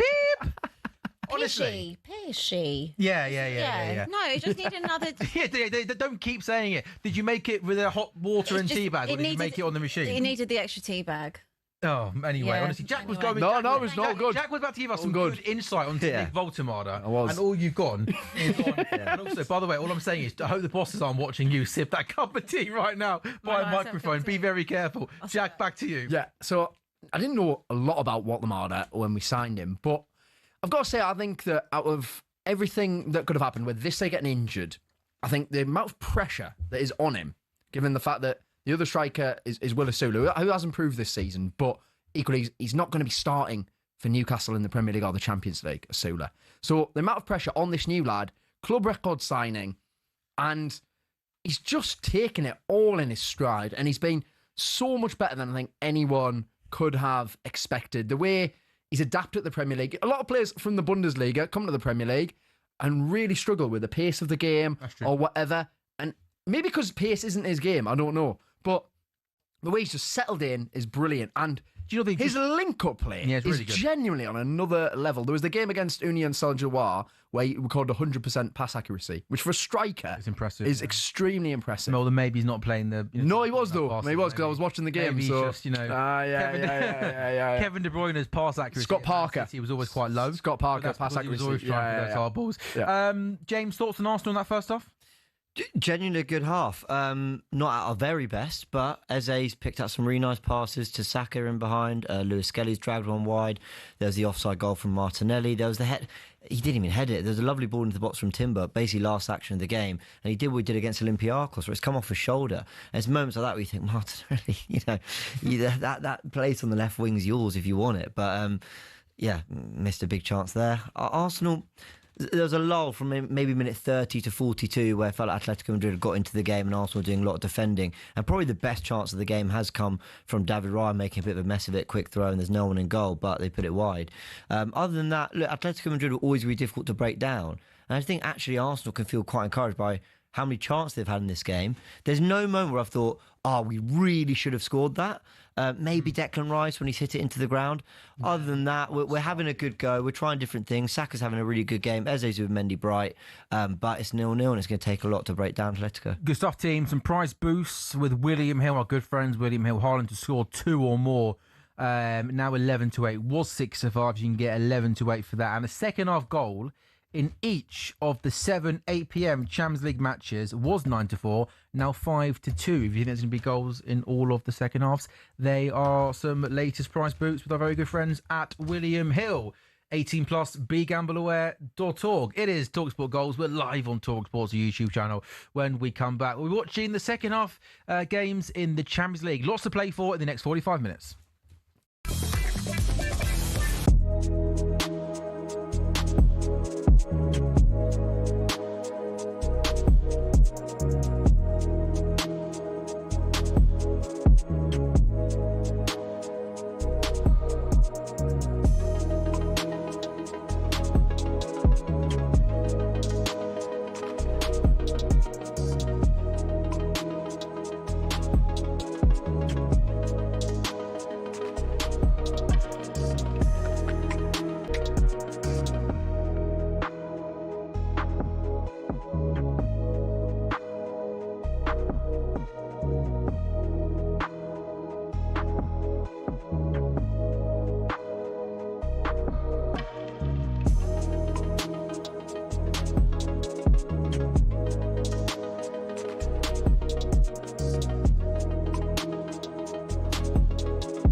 Yeah, very good evening and welcome back to talkSPORT Goals, brought to you by Final One Standing, new from William Hill, 18 plus, gambleaware.org. Terms and conditions apply. It's Sam Ellard, Abby Summers, James Baelish, Jack Cunningham, taking you through this Tuesday evening. Did you do Final One Standing out of interest? I did you have get involved in that? How did you do? I do Final One Standing at DR. I was out first week. Yeah.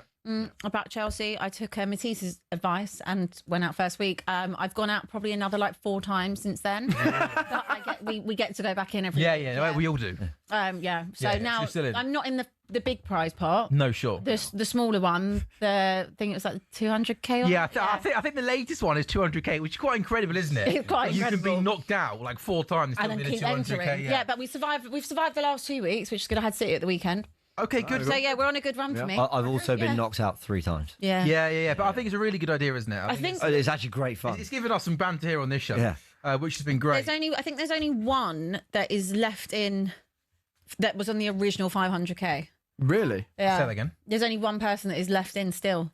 Oh, are you sure about that? And he's a West Ham. Well, Or the no, it's in Oh, that you know. Okay, No, I sorry. know. Yeah. In my, Thought you in meant my, overall, no, the whole it's thing. Yeah, my- the one. That was going to be Yeah. fair. My thing, That means it's over, doesn't Yeah, it? that means he's won. Yeah. Obviously not. There's a winner. Obviously Yeah, no, not, but there's well- one person in our group that's still left in the final. Oh, that's pretty good. Which is really good. He's a West Ham fan, so he's got to have something going for him. Yeah. Which teams let you down? Who have you been knocked out with? Which team, Everyone. what team hasn't let me down? Tottenham, Chelsea. Chelsea. I went for Crystal Palace and they played Sunderland. No, but I've been knocked Yeah, out. So I went home, for you Burnley think, and Sunderland. You've been who? I 'cause went you- Burnley one week and then Did Sunderland. you back Burnley against Why- United? Is that why? No, it was. Why did you back Burnley against who? I thought they were looking quite bright, like game week 4 or something.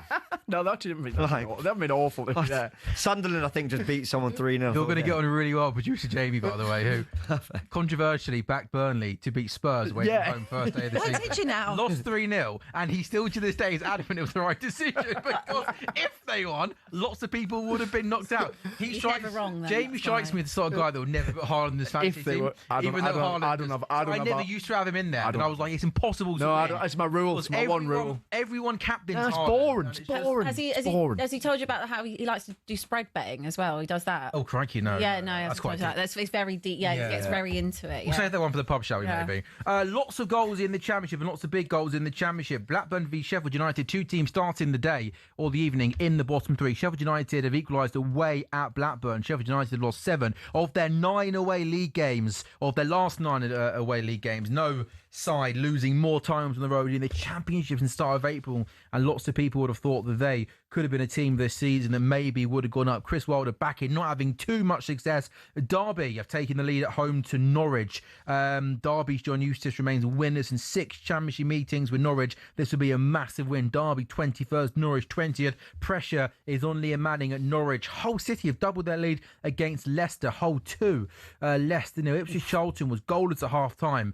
Charlton scored 2 goals in 3 minutes at the start of the second half. Ipswich 0, Charlton 2. Charlton, I like these. I like day. Quakey would love this stat. Quakey, if you're watching, this stat is for you, my friend. Charlton have won 7 of their last 8 midweek league games. They like playing on a Tuesday and Wednesday night. Quakey just sat at home, really excited all of a sudden about kick-off time. It's such a niche stat, that, isn't it? Millwall still 2 up at home to Stoke. Brandon Thomas Asante's got a second goal for Coventry, who are absolutely flying. It's now Portsmouth 0, Coventry 2. Coventry top of the table. Coventry have won 2 of their last 3 league matches against Portsmouth, and they're good on the road. They've won both their last 2 away games by an aggregate score of 9-0. As things stand, it'd be 3 wins, an aggregate score of 11-0. Still Preston 0, Birmingham 1, and Bristol City Southampton is an 8 o'clock kickoff. Bristol City equalised just after Southampton took the lead in that first half. Bristol City 1, Southampton 1, the latest scores in the Champions League. It's goalless. These games just getting underway in the second half. Arsenal 0, Atletico Madrid 0, PSG 4-0 away at Bayer Leverkusen, looking to go 3 wins from 3. Copenhagen 1, Dortmund 1. Dortmund unbeaten in this season's Champions League. Copenhagen looking for their first victory. Newcastle looking to go back-to-back wins after beating Union SG a couple of weeks ago. They're 1-up at home to Benfica. Anthony Gordon with that goal. PSV searching for their first victory. 2-1 up at home to Napoli. Oh, go on. Inter Milan, one of 6 teams with 2 wins from 2. They're 2-up away at Union SG, and they don't concede many goals to Inter Milan in this competition. Man City 2-up away at Villarreal. Start then of the second half in our 8 o'clock games. Arsenal have got a corner. No goals yet from corners, James, which is everything okay at the Emirates Stadium? Or what's going on? We've drastically fallen off. We haven't seen Nicholas Yeovil. Sack Nicholas Yeovil. Says get your sack. Yeah, I think we've only had 2 or 3, to be fair. So Slow night. yeah, I know. Pretty clear. No, a couple half decent deliveries. But look, to be fair, our best chances have come from trying to play through them, trying to play forward quite quickly. But they're defending well. It's been a lively-ish start, 3 minutes into the second half. Timber done some good work down the right. Saka's looking really bright. Gyokeres' hold-up play, don't laugh, Abby, has actually been good. You're deadly serious. I know you've got your eyes elsewhere. He's genuinely playing well. I keep wanting to say, Abby, look, did you see that? Did you held the ball up. Did you see that little pass, Yeah. 2-yard pass? I was like, Doesn't like did you it. see that? Did you see that? Oh, my word. We should pay 20 more million. I don't want to jinx it. If I say something nice, or if I say something bad, he'll probably score. So I'll just wait. He's genuinely had a decent game, but a lot they defend deep, Atletico, so a lot of the opportunities are coming through their wide players or our midfielders. I can't say Gyokeres had a chance today. But Can you just maybe admit you've been a little bit underwhelmed by him? I said that. No, but I feel like you said it in a passive way that we can gloss over it. No, because I literally have watched your whole fan base. Oh, they've hit the crossbar. Oh. I think that was Alvarez, and he's been their best player today. He's looked so lively, and now Lewis goes. I've seen your whole fan base literally walk around Finsbury Park, the whole of London, like this, right? Yeah. From the minute that you were linked with him, I've seen you do it before a goal was made. Yeah, that mean I do that much love from your fan base after the Leeds game, like, oh my god, he's going to score 30, like crazy talk. But I just need you to admit you are just a little bit underwhelmed. It's okay to be underwhelmed by him. It's okay. It's a safe space. I'd say I'm overwhelmed actually. Wow, what a player! Me. What a top of the league. Elite hold-up play. Don't deflect. Deflect. I've been. The thing is, you can still like him, but you can be underwhelmed. Okay, let me put it this way: I'm not underwhelmed in the sense that I kind of expected this. Everybody kind of did their research on the player, knew that there was things about his game that were missing a little bit.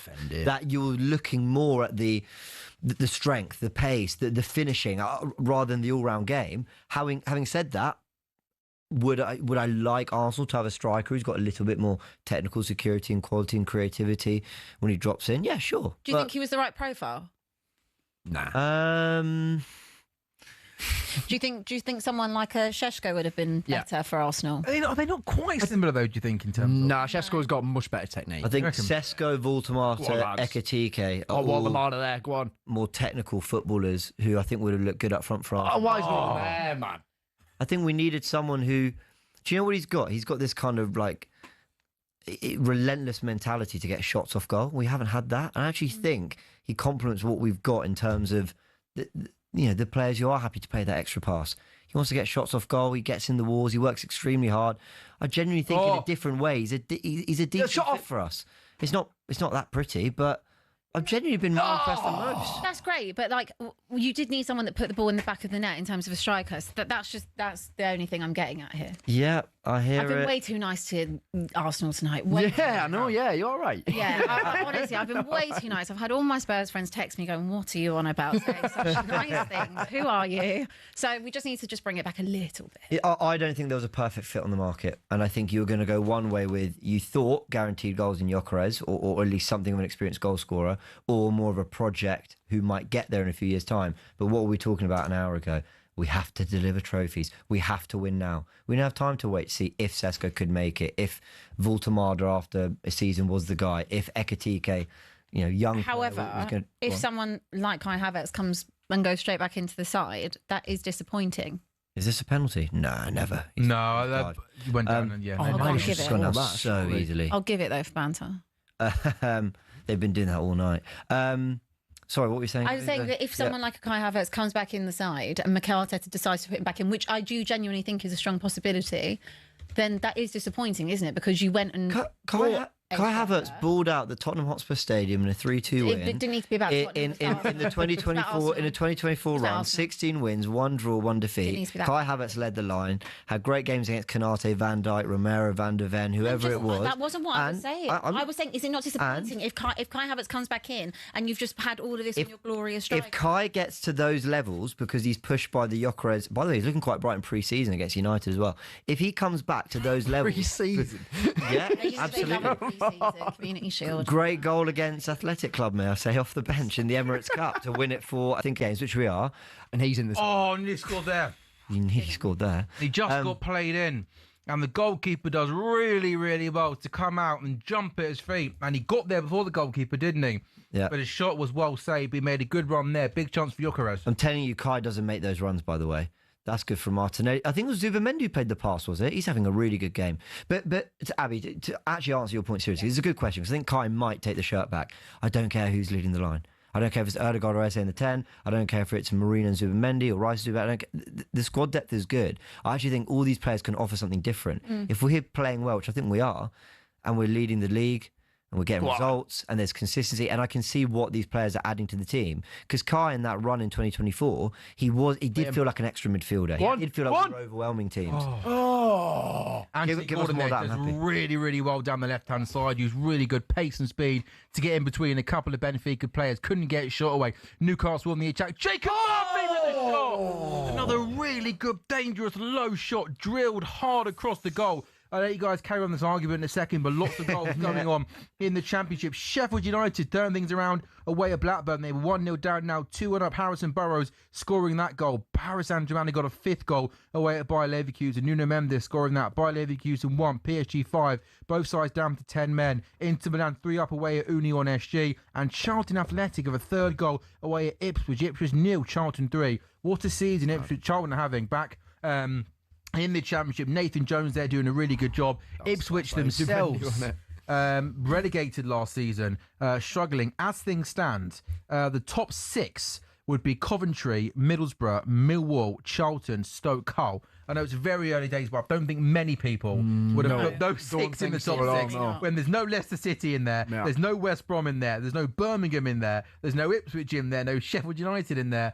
Plenty to play for. Talk us through, was there half a penalty shout there for Atletico Madrid at the Emirates? Nothing. I think Coco went down. There's no contact. He just dived. Under Lewis Kelly was near him and he went down. Oh, but there's a collision here. And there's Mikel Arteta running. Yeah, the subs went a bit nuts there, but I actually couldn't tell who fouled who. I actually think Martinelli tried to turn and might have gone into the Atletico player, Llorente. So yeah, Llorente doesn't look particularly happy. Martinelli has the ball down the left-hand side. Llorente comes charging in. And what Martinelli does quite well is he almost turns his body on Llorente and he gets clattered in behind. It's a foul. It's just nothing. Yeah, it was all a bit dramatic. It was all a bit dramatic on the From one angle, it didn't look like it, but the other one, yeah. Benfica on the attack here at St James's Park down the right-hand side. Can he get shot away? Yeah, he's been their best player by a mile.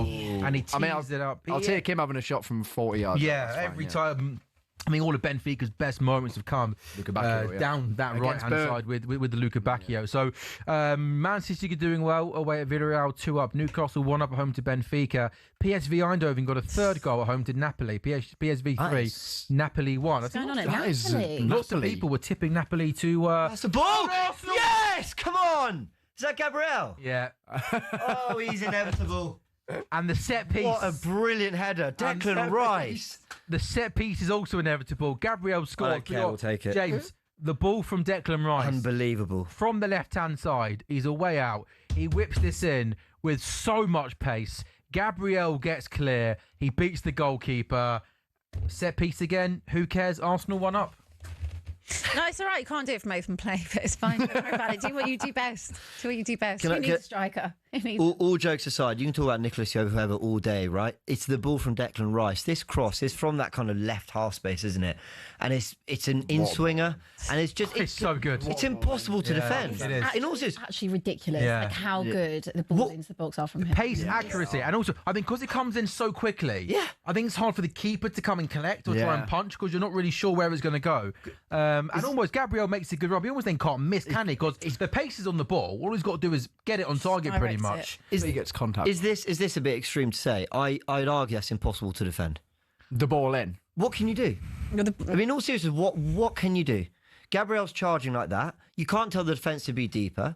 The goalkeeper, maybe he needs to come out and claim. But it's also the whip and the trajectory of the ball. I don't know what you can do about it. Yeah, the pace on it. I think when you're a defender and you're backtracking like that, it's hard to almost backtrack, mark whoever, and try and get something on it. A roar from you, James. A roar also from inside the gallery because Bristol City have regained the lead at home to Southampton. Bristol City 2, Southampton 1. Well, they're in. Oh, what a touch. Go on. Oh, they're in down the right-hand side and possibly there. He maybe should have done better there, Simeone. Gets played in down the right-hand side. The box. Are actually quite open. The pass, a really good through ball that goes in behind Lewis Kelly. And I think it's Simeone on his right foot from a slightly tight angle. And it's good defending. He gets back in and does well. And Gabriel celebrated that tackle a little bit more than perhaps he celebrated the goal. So Atletico Madrid have got a corner here, which Alvarez whips into the box, and that's something else Gyokeres is quite good at. Mock to space in the near post, wins the header. He does, So Arsenal also as well, we know the Champions League phase is slightly longer than what it normally would be. So to almost try and get your 5-6 wins ideally in 5-6 games, and be able to rest players in the last 2 games is something as well that Done him there. would. well done. They're causing problems, Atletico. Yeah, I totally agree. Well done, I was going to say, Would you? yeah. I won't give him a Do you want to watching. explain what happened, please? Yeah, it was a good breakdown on the right-hand side by Benfica. Dan Burn not in position. But then Jacob Ramsey showing that energy, tracking back, intercepts the pass. Newcastle can clear the ball. Talking of Ramsey. That's so crucial. Our Ramsey's his brother, I'm assuming, right? Yeah, Ramsey's Got a his lovely, brother, lovely yeah. goal for Leicester. Hole 2, Leicester 1. Ball gets played into Ayew, lays it off to Ramsey. First time shot from outside the box, off the underside of the bar, into the back of the net. Goals going in on talkSPORT Goals, which is something we absolutely love. So Bristol City 2-1 up home to Southampton. Leicester got a goal back away at Hull. Aaron Ramsey scoring. Can Arsenal defend corners well? Atletico have got an in-swinging corner from the left-hand side, and like from the other side, Victor Gyokeres gets himself in a really, really good position. What we signed him for that? Absolute class. Yeah. What a player. I'll be honest, there's not many things that Mikel Arteta gets it right every time when it comes to a centre-back. Like, he doesn't... Centre-back. You must Just defending in general. defending... James, you must... Go on. Defensive midfielders. You must look, though, at this Arsenal squad. Yeah. Like, just look at the bench today. Ben White, Trossard, Norgard, Wanyeri, Mosquera, Marino, Hincapié hasn't even played yet. Has he played yet in the League Cup? No, he's like 2 minutes he played in the Champions League. Calafiori, I forgot about him. Kepa, and then you think of players that, Havertz, Odegaard, Gabriel Jesus. Yeah, Have I missed Madueke. anyone? Madueke. Yeah. You must look. Dowman developing. Max Dowman, Wanyeri on the bench. You must look at this Arsenal team. And you must think we have got 2 players for everybody. There are really no reasons now this season why you can't win the league. It's the best Arsenal squad I've ever known. In terms of strength and depth. Yeah, and also because I'm an Emirates era fan. I wasn't. I didn't get to enjoy the Invincibles and all that. But how old are you? I'm actually 30. I got into football quite late. I think I was. Did you really? I think it was 2006 was the first season I tuned in. Yeah. Yeah, same. Yeah. World Cup. So I the squad's unbelievable because we rotated tonight with Lewis Skelly and Martinelli coming in, and no one really bat an eyelid. Trossard and Calafiori come out. I actually thought that Marzo Skelly would be starting for you this season. Yeah. I mean, Calafiori's obviously been great. Yeah. He can't start for England, by the way. He doesn't start for Arsenal. He can. He cannot He start can. for England. No, he can't. You can. He can. But we're not. England aren't blessed with loads of options. No. left back. But Jed Spence could play left back. Lewis Jed's Hall at left actually back. better left than he is. Yeah, but Lewis Hall left back. Tino Livramento at left back. There are numerous players who can play at left back. Yeah, but I really don't like having a right footer at left back. Okay, that's fine. I'm the But same, actually. Marzo Jed's Skelly actually good there. cannot.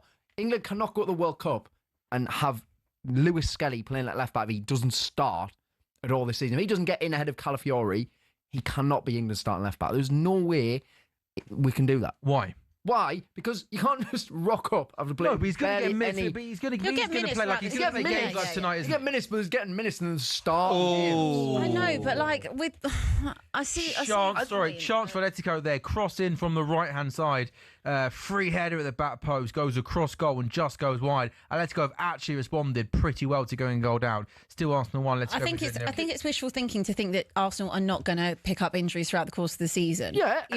Like every team will do. Yeah, but at the moment, Calafiori is the first choice left back, isn't he? Yeah, but By, who would quite be a England's distance. who'd be England's first choice left back? Well, I think Lewis Hall, but obviously He's not But he's playing, not playing. But Lewis injured, I know. But as So soon as he's back, okay, but if Lewis Hall doesn't then play all season, well, then obviously he shouldn't be England's So who first should choice be? left back. Then who should play then? But then Jed Spence or Tino Livramento. I don't think Jed Spence is a better left back than Lewis Skelly.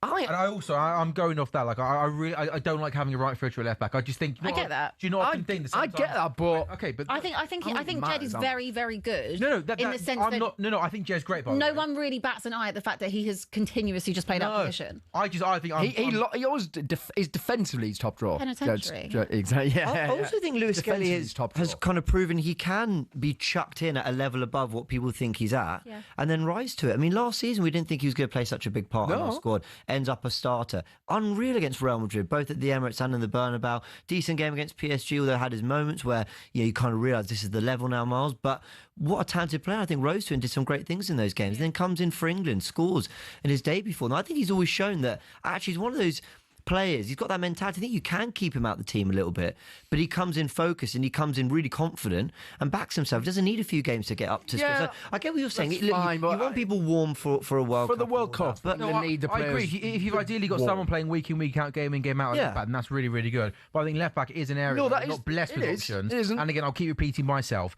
I just think so often when the right footer, it feels like England often have the right footer at left back. I think sometimes ball comes in and too often that player wants to come back in field back as opposed to being direct. I get that. Lewis Skelly has shown last season what a top player he is. So I would say I'm not massively against the idea of him being first choice. I would say if it was Livramento, he can go on either side. Like here he is. Look, there's Miles. Proven how good he is. That is class. Look at him. There's Miles. Oh, that's brilliant. He's a good player. Brilliant. That's brilliant. Go on, hit it. That's class. Out to Martinelli. That is class. Yes. What a goal. Come on. Absolutely outstanding. I love how they that just do is on my face. Just every time it goes in. So as I said, Lewis Skelly. That's fantastic. So as I said, Lewis Skelly shouldn't be starting at left back. God, you got that magic touch to them players, don't you? You've jinxed everything. Everything. But that's what Miles does. He's coming from the cold for this game. So comfortable, isn't he? So Arsenal 2-0 home. Let's go. Gabriel Martinelli scores the goal. But just we were talking about Miles Lewis Skelly. Unbelievable. And I'm putting forward my case for him starting for England. He comes so far in field. He's pretty much playing as central midfield player. Gets the ball, goes past one. He then carries the ball into the other half, going past a couple of players. Shows a good upper body strength. Plays a really good pass to Martinelli. Keeps his composure, and then Martinelli's finish as well. On the left-hand side, he opens up his body, almost Thierry Henry-esque, and just passes the ball into the far corner. Yeah. That's a lovely... All about... That sort of finish Henry was known for, opening up his body. No, I'm not saying he is Thierry Henry. I'm describing the goal. And am I right to say that is a vintage Henry finish? Opens up his body, far corner, and it wasn't a set piece. I'm blown away. Miles Lewis Skelly, thank you so much for that. That was absolute perfection. That is great this is timing. why Alexander Isak's just not performing, because he should be actually, because you must have slagged him off so much. It was unbelievable time at Liverpool. What have you done? What have you done to him? Anyway, it was all about the finish there. What a finish by Martinelli, Lewis Skelly. He did nothing there. That was an unbelievable It's a great finish. The Martinelli resurgence, by the way. Well... So he's benefiting from competition. This was the thing, like last season, competition's not just good for players feeling that they need to stay sharp, but it's also so that they're not going out game after game after game, taking on instruction every single week and playing 2-3 games a week on a relentless basis. Martinelli started this game. Lewis Skelly started this game. They just combined for the goal. But Calafiori was one of our best players against Fulham, one of our best players this season. And Trossard got the winning goal against Fulham. So there's every reason to keep them in the team. But he's brought them in, Arteta, and he's been rewarded for that. I mean, fair play. They were brilliant on that goal. That's something that I think of the great Pep teams of Man City in the league. Like he would just make 4 or 5 changes every game, like almost religiously. And it's not a case of someone being dropped or someone being left out. Exactly. Resting, rotating. So Martinelli starts tonight. It could be Trossard on the weekend. Calafiori comes back in. It's just about keeping everybody fresh. I'm as worried as you as a Liverpool fan, because this Arsenal team, they look so solid defensively, so composed. And Zubimendi as well has been so good this season. Zubimendi's been very good. I think this is his best game tonight. Also, just like I'm saying, obviously, but he should look at that pass. This is his best game in an Arsenal shirt. Right on cue there, Eza. Oh, go on, Gyokeres! Yes! Oh! It's 3-0. Do the celebration, Abby. No.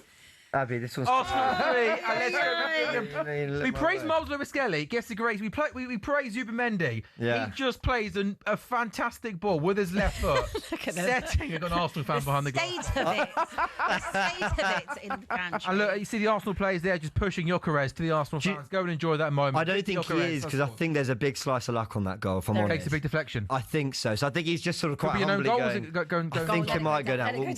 We'll watch it back. Because that was on goal. It go down as an own goal. So Martin Zubimendi has the ball just inside his own half. He plays a brilliant ball, a defence-splitting ball over to Martinelli. He makes a really good run. The pass is fantastic. And Martinelli goes in down the left-hand side. He goes back across goal to Eza, whose shot is blocked, and then falls to Gyokeres, who just about sorts his feet out. And I think you're right. I think he tries to go in the bottom left corner, and it does take a wicked deflection. Oh, yes. Oh, yeah, it does take a big deflection. Oh, yes. So, James, it's that.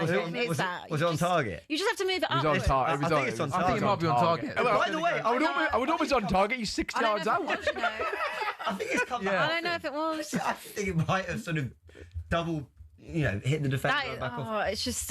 Yeah, there we go. How's that not a penalty, by the way? Shameless, and I love it. Well What done. happened at St James's Park? How's this not a penalty? Bruno Guimaraes' turn.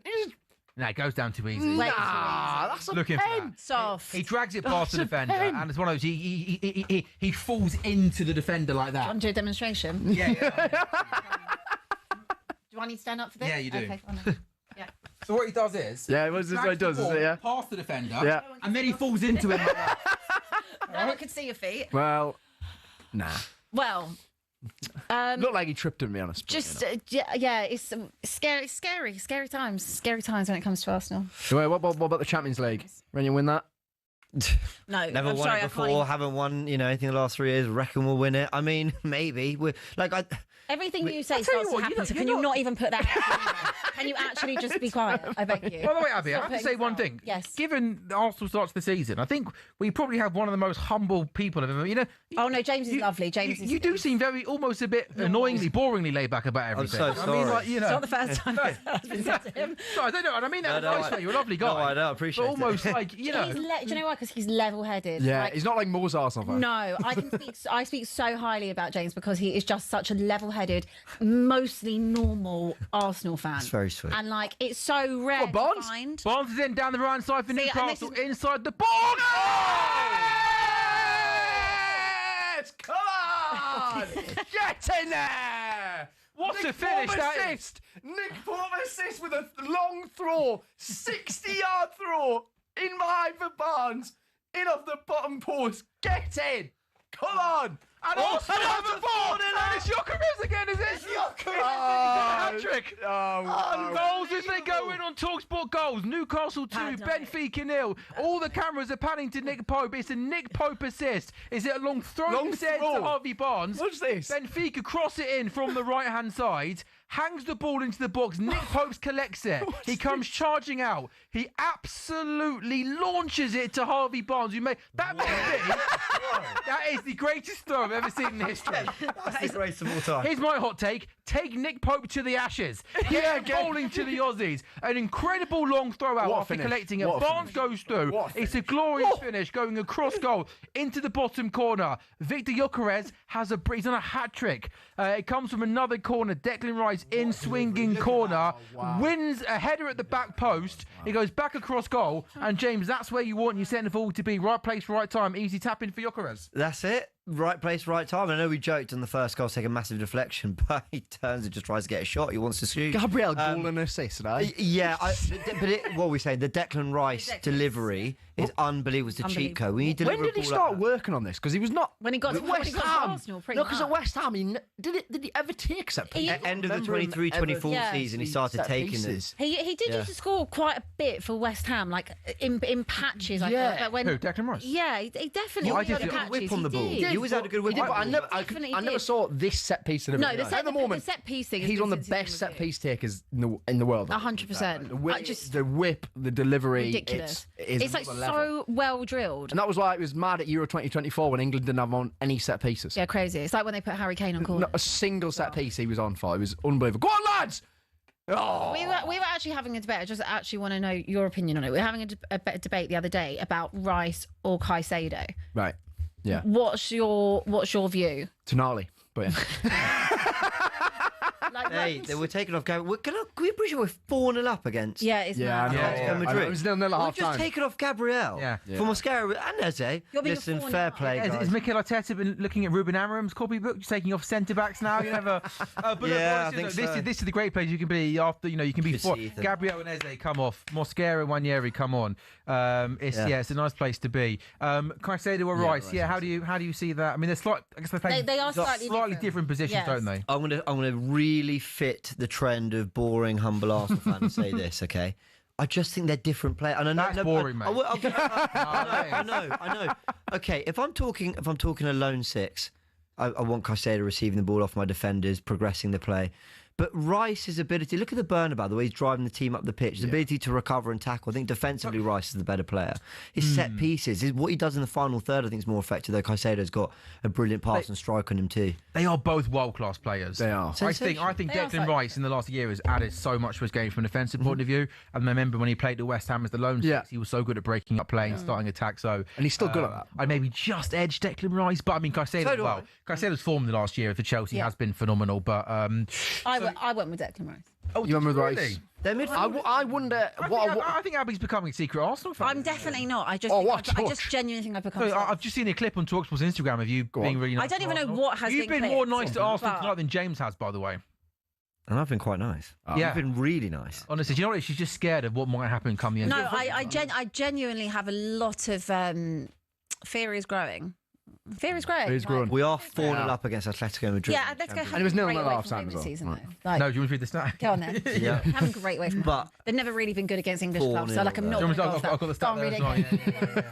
Atletico Madrid have never won away to an English side in the group or league phase of the Champions League. Atletico Madrid have only won 1 of their last 9 matches against English sides in the competition. So I mean, so basically this game doesn't really count, does it? It's null and void anyway. Yeah, honestly, really, it doesn't count. It's all a little bit. Who have you got this weekend? Yeah, Palace at home. That'd be a good game. That would be a really good game. I'm going to just bring everyone up to date then with the scores in the Champions League. Arsenal in absolute dreamland, 4-0 up at home to Atletico Madrid.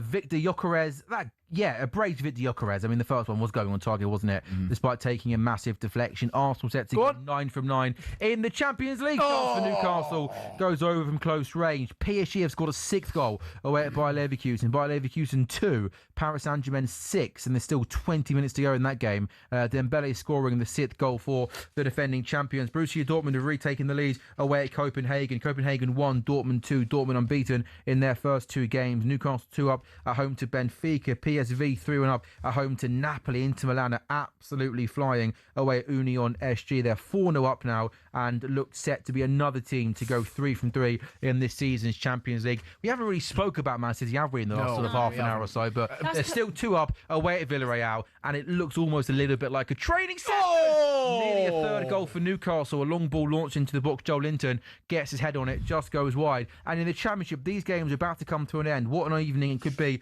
for Sheffield United. They were 1 down at home to Blackburn. They're now 2-1 up at Ewood Park, starting the day 23rd. Say it again. They've just scored. And they've gone 3-1 up. There we go. Tyrese Campbell adding a 3rd goal for Sheffield United. 3-1 up away at Blackburn. Derby beating Norwich by a goal to 0. Leicester pull one back away at Hull. Still trail by 2 goals to 1. Ipswich struggling in the Championship. Ipswich 0, Charlton 3. Millwall still 2 up at home to Stoke. Portsmouth 0, Coventry 2. Coventry set to stay top of the Championship. Preston 0, Birmingham 1. And Bristol City, when Arsenal scored, by the way, Bristol City seemed to both score. Times, yeah. Every time it happened, Bristol City got a 3rd goal at home to Southampton.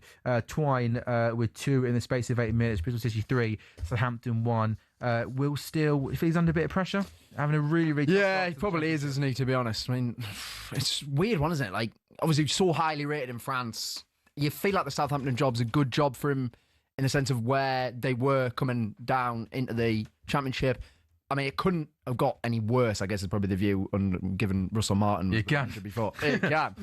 And it's just not happened, has it? I thought the one game I've seen them play relatively well actually was the Carabao Cup game against Liverpool. They missed some absolutely massive chances in that game.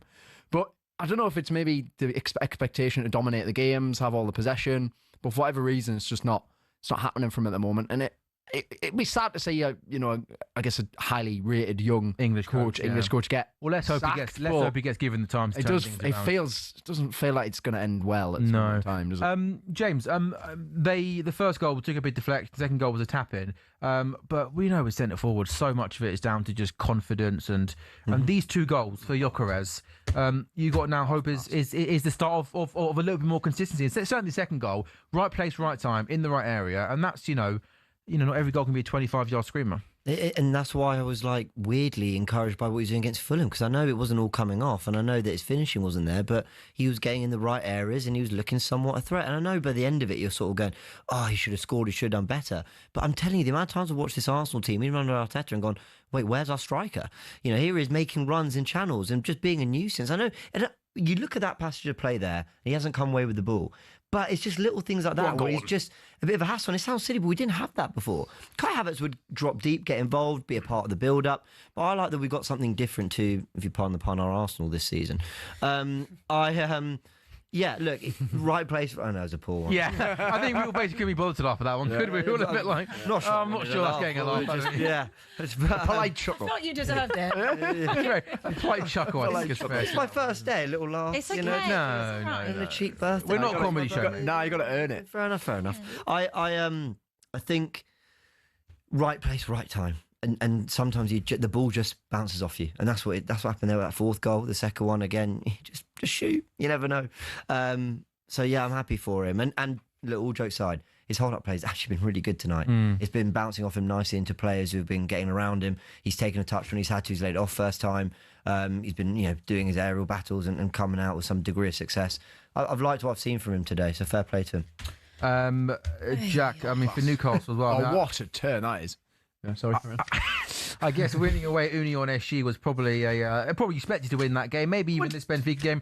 What are your remaining fixtures looking like? Yeah, so Newcastle have Bilbao at home next. So that's on the 5th of November, which I thought Bilbao were actually pretty good against Arsenal in their first game. I know they were at home. So the home games are nice. Atletico and then PSV as well. Yeah. Marseille away, that's tough. I can say Newcastle losing that one, to be honest. But because I mean they beat PSG recently, Marseille, so they're a good side. They're a good side under De Zerbi. I mean it's a weird team. We've got a load of like Premier League rejects basically in there, but it is actually he's managed to find a way of them working. PSG away is the last one. Yeah, I think if Newcastle need points by the time they get to that game to qualify, then they've messed up realistically. So yeah, you think Benfica, Athletic, PSV at home. Yeah, you're looking at those for 9 points, and then the away games, Union, Leverkusen, Marseille, and possibly Leverkusen. Which I'm going Leverkusen as well. Oh, are you? Yeah. So, brilliant. Nice. So that'd be fair. Yeah, that'd be class. I think we've got Steve Harmson on talkSPORT. We should be quite good. We've got to get Harmony on talkSPORT goals, by the way. That'd be brilliant. Imagine Abby being able to go to Steve Harmson 1 minute on what you make of Voltemader's hold-up play. Yeah. Oh, but also, by the way, watch your pace attack for the first Test match in Perth. That's your dream. Oh, I thought we did it again. That's your dream, yeah. That's perfection for me, isn't it? Absolutely. That is my absolute dream, isn't it? Yeah. Head in hand moment. I thought we did it again. Declan Rice is ball into the box, but I think it looks like Hanko's got there and cleared it out. Have I pronounced it right? Hanko? Hanko. Yeah, it's just another really good delivery, but this time he defended it well. Yeah. Some full times coming into us then in the Championship. Chrissy Wilde will be happy man. Winning 3-1 away at Blackburn. Anthony Gordon, he's had a very good game. Had a really good game. He's had a very good game. Took his goal well, but one thing I always like about him, he's always very direct, isn't he? Well, when he gets the ball to feet, he wants to look up, he wants to drive at players. That's when I see him anyway. Jack. Exactly. You watch him more than me, obviously. Exactly, and this is what has been annoying me about his performances recently. This is what I want to see him doing, just taking on that could be a penalty kick for Newcastle. Yeah, he's giving. Yeah, and literally, we've done this a few times now. We've talked about someone doing something really well, and it's literally happened once again. He's very direct. He goes on the outside, down the left-hand side, and I think to be fair, the Benfica defender literally just shoves him over. Yeah, he did. And he's got no. He doesn't want to play the ball. I mean, that's a penalty. Left arm into the back. Yeah. Sometimes those ones you don't see given in the box. They're given outside the box. He's literally just shoved him to the floor. Yeah. So Anthony Gordon is Voltemada on penalties. Well, actually, Gordon's probably the penalty taker. To be fair, because in the Nottingham Forest game, obviously Voltemada put it in the top corner. That was a great pen, wasn't it? But I don't know. They're not giving it. He gave it. We gave a goal kick. Oh, I apologize. I thought he pointed to the spot there. Oh, that looked a penalty. That looked like a blatant penalty. Yeah. Oh, this referee. It's the same referee who gave the handball against Tino Livramento in the PSG game. I remember that game. Oh, what touch! Anthony. It's unbelievable. Harvey Barnes. Oh, what a goal! Get in there! Come on! We are back. It's just so, do you know what? It's another really, really nice goal, isn't it? Anthony Gordon with the assist. Through ball to Harvey Barnes. Goalkeeper comes rushing out. He keeps his composure and he just slides it, doesn't he? Nonchalantly past the on-rushing goalkeeper. Hey, maybe Barnes and maybe long-term, get them both in the same. Get them both in the same. But they're Harsh and Murphy, innit? And Langer at the moment's the one who you're looking at who's the £55 million signing. He's the one that's like, is he going to get in the team? Look at the touch from Voltemada. Oh, my God, that is filth. Straight in the Barnes. And then what a finish. Get in there. To be fair though, it is kind of filthy. Gordon into Voltamada, such a. We're not past the watershed yet, but oh, we are on this We show. are. You not say filth? You can say that. You can say filth. By the way, What can we not say? If you say the word filth, Filth is we can't do filth. Well, what Lamada did. Yeah.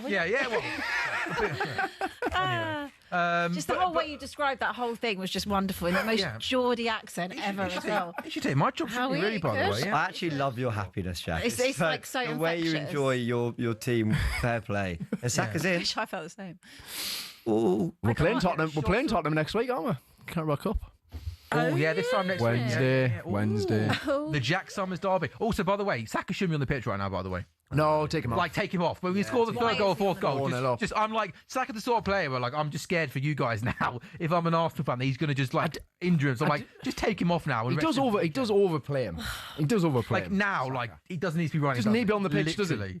I cannot believe that they're 4-0 up. I can't it's actually Sam. It's worrying. Oh, Could be 4-1. 4-1. No, I don't know. I don't Of course, Arsenal aren't going to concede. Is that Conor Gallagher, isn't it? Yeah. Someone's gone down off the ball. And I don't know. He's gone down quite badly. Who is it? Who is it? Watch it. I think it's Miles O'Skelly in the box. Oh, but it's coming together though, isn't it? It's not a muscle injury, I don't think. I think there's a coming together which might make it less. I don't think it was a muscle injury. Conor Gallagher shot by... Oh, that's a great save from Raya. Gallagher shot from close range, pushed away by Raya at the near post. That's a top save. We'll have to see if Skelly gets up, but I think they've given the free kicks. I think the ref saw it. The legs almost clashed together, didn't they? What a performance. What performance for Coventry as well, by the way. Coventry continue to fly at the top of the Championship. They win 2-1 away at Portsmouth. Frank Lampard's side are now 4 clear of Borough, and they're already, very early days, 5th clear of 3rd place, which at the moment is Millwall. Other results coming into us: Ipswich 0, Charlton 3. What a performance. What a result for Nathan Jones. Charlton, as things stand, promoted last season from League One. They're 5th in the table in the Championship. Other results coming into us: Derby beating Norwich 1-0. Norwich having a really, really tough time with things. Norwich are in the bottom 3 at the moment, with Sheffield United beating Blackburn. Norwich 22nd in the table. So the bottom 3 is Sheffield Wednesday, Blackburn, Norwich, Sheffield United, Oxford, Wrexham and Derby just outside of it. Derby beating Norwich this evening, waiting for other results to come into us. Jack, overall though, this has just been a class. This has been a great night. Apart for from 10 minutes and maybe Luca Bacchio have causing burn problems. Apart from that, Newcastle have been so good. I mean, I've loved the energy, the pace, the directness. Bruno Guimaraes has been amazing midfield. Thought Jacob Ramsey was excellent. Lewis Miley's had a great game as well. Yeah, and he really good game. A long time ago now, that he kind of, it was the season before. Yeah, he made his breakthrough. A lot of football, which was obviously through necessity because we only had 3 fit centre midfielders, so it was him. So, Bruno Jack, Guimaraes and Long. next 3 league games, then, this international break. You got Fulham at home, you got West Ham away, and you got Brentford away. Yeah. You got to be looking at those 3 games now. Come on, let's get some wins under your belt because Newcastle, when you're 14th in the table, I mean, you talk about Nottingham Forest, you're only 4 points above Nottingham Forest. I know. It's as I say, it's just been a strange start in the Premier League. It's been a strange start in the Premier League because I've got to be honest. On Saturday, Newcastle never win at Brighton. I mean, we haven't won against Brighton since, I don't know if you remember the Mohamed Diame weird freak goal. Tell me about that. Remind me. Yeah, like sort of Atsu. I think I saw that on Diame Twitter on standing Saturday on the side of the box and then just hit him and looped in, and we won that game. That's the last time we beat Brighton. That was in the Championship, the season that we both got promoted. I haven't won there in the Premier League. So I would have took a draw on Saturday no matter what. So once we equalised on 74 minutes, you're thinking, okay, take that, no problem. And then it was a bit of a lucky goal, to be honest, the Welbeck one. It's a great tackle by Byrne, and it just lands perfectly for Danny Welbeck in the middle of the D it's just dead still, and he just whips it in the bottom corner. And then after that, they hang on. I just think those games coming up, Fulham at home. Look, we lost to them last season at home, actually, but if we play like this, there's not many teams who can really live with us when we play at this pace and this aggressiveness. And I've been really happy with this performance, especially. And Gordon, as I said, but what I've been annoyed about with Gordon is he hasn't been using that pace. He hasn't been direct in ages. Tonight, he's just took on his fullback at every single opportunity, and he's caused all sorts of problems. And he just keeps doing that. Then he's going to also win fouls, win penalties and stuff as well. He scored some great goals tonight. And almost Eddie Howe in his time in Newcastle has been known for the high press, the narrow wingers, the energy and all that. We forget that at Bournemouth they played some great football. I think Newcastle play really good football. It just doesn't get talked about. Absolutely capable of it. But you're right, it's not kind of the narrative that's attached to his coaching style now. But like I said, at Bournemouth was known for taking a team. It's an amazing story, and playing great football and being really brave in their time at the Premier League under him. And I just think, I wonder whether those goals were a little bit of an Eddie Howe that we've been seeing for a long time, actually, but he maybe doesn't get kind of tagged with that. I do think he's been trying to adapt the team, so it's not just all about the high press, and it's about being better on the ball and about creating opportunities. But equally, we need to be able to be still direct, because we've got, well, a lot of massive units, to be fair, who thrive on direct football. Look at Voltemada there. But Voltemada, he's such a unique footballer, he really is. Oh my God, what a run. Oh, that's a shit. Who was that? Was that? Couldn't you see it? Wasn't? I should it was Barnes. I think. Yeah, Barnes, really good. It was Barnes down the left-hand side. Beat a player. Hopefully, this gives Barnes a bit of confidence as well. A couple of goals, two inconsistent lovely player, finishes. Isn't He is. But the thing was with Barnes, even if he's playing badly, he'll always have at least something in the final third, because that's sort of his game. Like, I don't know, he's not always involved in the play all the time, but he'll always deliver something in the final third at least at some point in the game.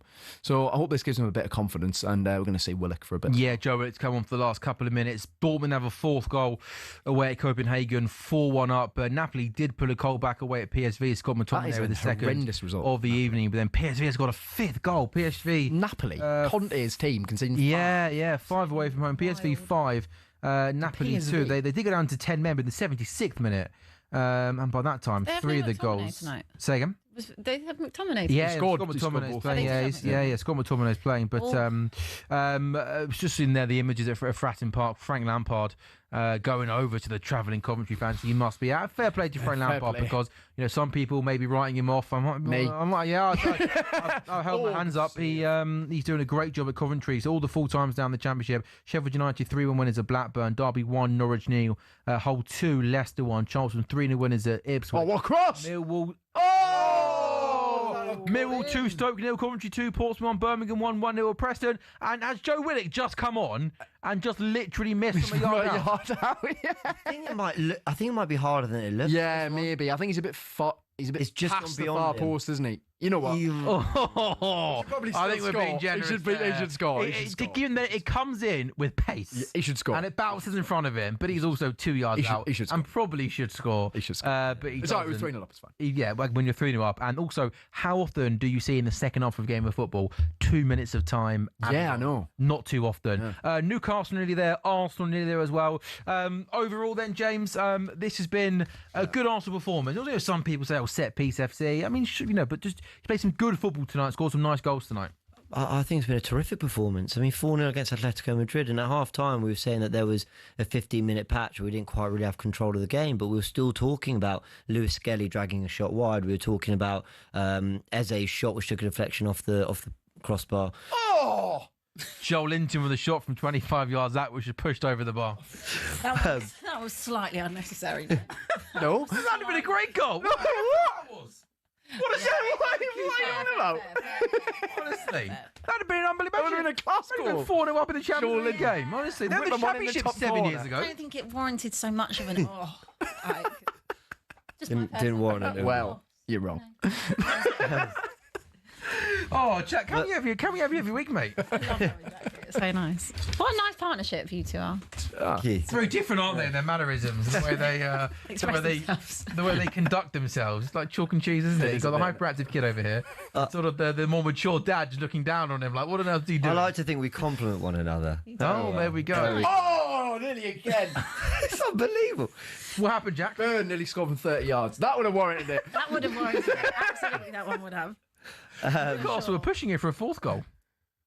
And I think that's going to be that. Also, Jose, by the way, 2 games back in England, and he hasn't gone too well at Chelsea. His record at St James's Park was always terrible. He only won one there once, when it was Tottenham v Newcastle, when it was Steve Bruce's manager. Shock.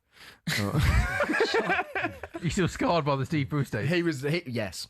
But obviously Mourinho ended his record against Bruce, but he couldn't beat us at any point at St James's Park before then. Well, he's not going to end that this evening. About City once. No, we haven't. Well, Man City, literally not spoken about. No, Man City are 2 up away at Villarreal, and they're going to pick up their second win of this Champions League campaign. Full time at St James's Park. It's all smiles, Jack. Oh, fantastic! Absolutely class. Really, really good performance for basically 80 minutes of the game. And look, Newcastle played some great football. The goals were top draw. Such good goals, footballing goals. And Walter Marder involved in basically all of them, looking like an unbelievable signing. PSG have a 7th goal away. Wow. By Leverkusen. They're a joke, aren't they? They're a joke. Vitinha scoring in the 90th minute. That's remarkable. By Leverkusen 2. Was that the 10v10 game? Yeah, that was a 10v10 game. Yeah, 9 goals, two red cards in that game very early on. So Man City have beaten Villarreal by 2-0. So some full-time results coming into us then in the Champions League. Villarreal 0, Man City 2. Man City winning their first game at home to Napoli. Then they drew away at Monaco last time out in the Champions League. Back to winning ways. Inter Milan have 3 wins from 3. They beat Union SG 4-0. PSV 6, Napoli 2. I don't think many people would have predicted that result this evening. Dortmund 4-2 up away at Copenhagen. They'll remain undefeated. PSG winners at Bayer Leverkusen. Arsenal's full time is just gone. They've won 4-0 at home to Atletico. I know it's incredibly early on in the Champions League, but there are at the moment 3 teams who have played 3 and won 3. That's Arsenal, 7. Inter Milan, and PSG. I've scored a 7. Yeah, I said that 2 minutes ago. Oh, sorry. That's okay. No, I only just saw that. Sorry. No, that's fine, honestly. There you go. I thought you said 6. No, I said 7. Oh. And did Scott McTominay score for Napoli or not? Oh, sorry, I didn't. Sorry. That was nasty. No, you can't dish it and then not. I take it and I give it. It's okay. Yeah, we're only having a laugh, aren't we? Come on. 3 teams have played 3, won 3. PSG, Inter, Arsenal, Dortmund, Man City remain unbeaten. Of course, there are also some teams that can do the same tomorrow night when they play. It just feels like James Arsenal are bubbling along really, really nicely here. Yeah, look, I think we've played some great football. We could have scored the opener from open play, but it came from a set piece. I have no problem with that being a weapon we have as well. So, yeah, fair play to Arsenal. Really good win. In terms of Victor Gyokeres as well, that must have been a massive, massive positive, mustn't it? Yeah, I think he just sometimes you just need it to go in somehow, and he did. But he worked really hard tonight. I thought his hold-up play was great. Right place, right time to get 3 goals. And he's putting the work in. He's getting to the right places. Sometimes a little bit of luck helps you get that first, and then it's confidence. And that second goal, again, it sounds silly, but sometimes I've seen Arsenal, they put that ball across goal and we're sat there going, where's the striker? We've got someone who knows to get into those areas. Yeah, there's moments where you think, is he quite at the level of certain others on the ball? I thought today his hold-up play was really good. And he's got his goals. I'm really happy. So all round then, a pretty good night for the English teams. Arsenal win, Newcastle win, Man City win. The sports bar's coming up at around 10:15 this evening. If you're watching on talkSPORT's YouTube channel or your smart TVs, we'll take a very quick break on talkSPORT goals. Then when we come back before the sports bar, we'll round up everything that's happened this evening in the Champions League and the Championship.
A very good evening and welcome to talkSPORT Goals. We're with our very good friends William Hill, Sam Ellard, Abby Summers, James Bayliss and Jack Cunningham with you. It's brought to you by Final One Standing, new from William Hill, 18 plus, GambleAware.org. Terms and conditions apply. Get your picks in for this weekend in the Champions League this evening. All round for the English sides, a seriously good night of football. Arsenal 4, Atletico Madrid 0, Newcastle 3, Benfica 0, Villarreal 0, Man City 2.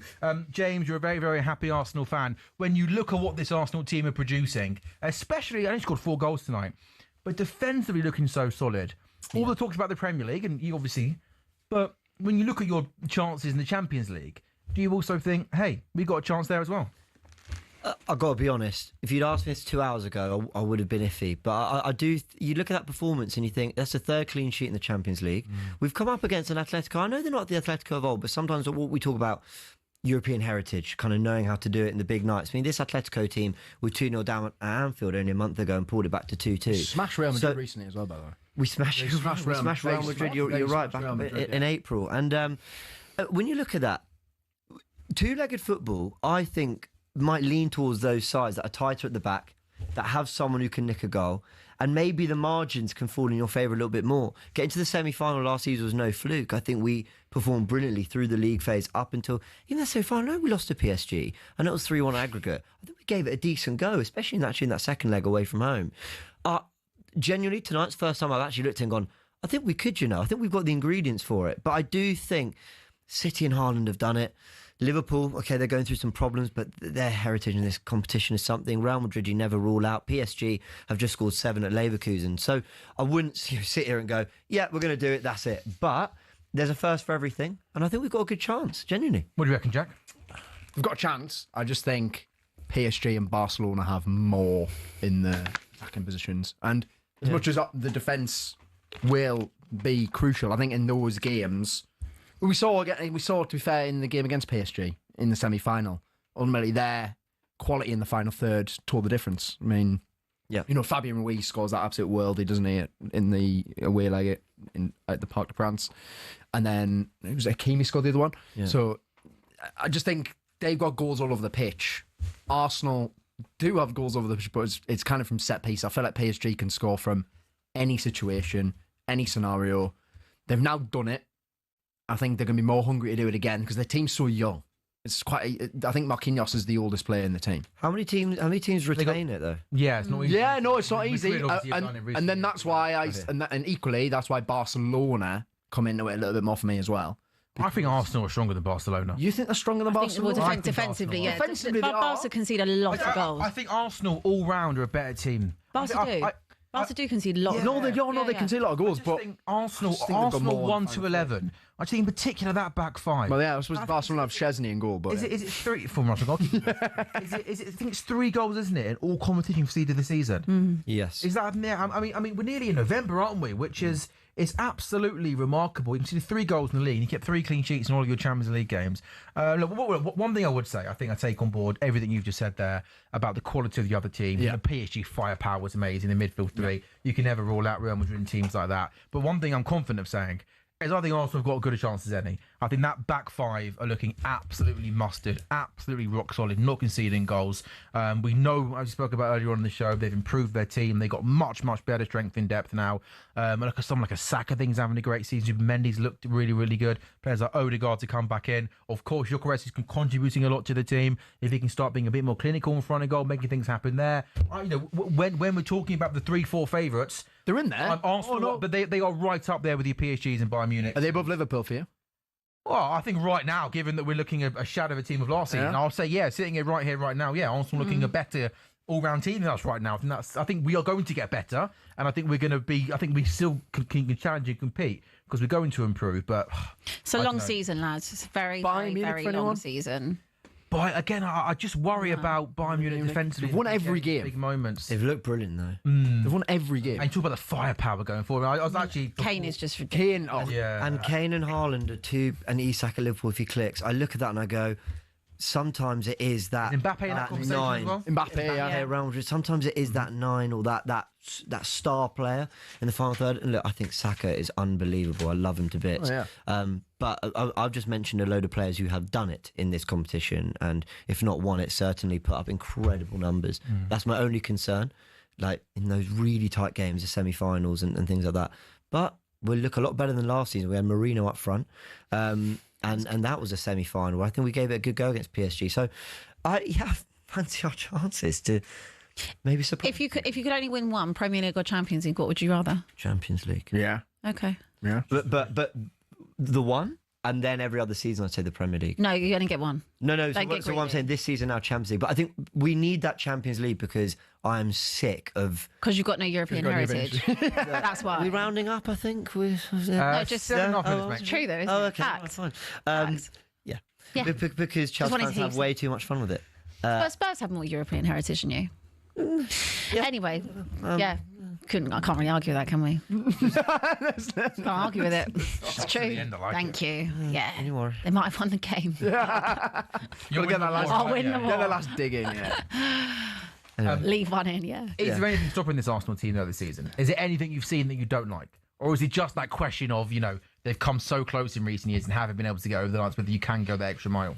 I really think, I know it's a team sport, but I really think at the highest level, certain individuals prove why they get that world-class tag. Salah last season, Van Dijk last season, Pep Guardiola. How many world-class players do Arsenal have? Again, what's your definition of world class? I know Arsenal haven't won, your definition of but world I would say Ray is one of the best goalkeepers in the world. I'd say Gabriel and Saliba are the two of the best. I put in our those squad. two up there. I say Rice is one of the best midfielders. Timber's been unreal this season. Saka on the right-hand side. So I think Arsenal have got players that are also in that bracket. Okay. Put Odegaard in that bracket.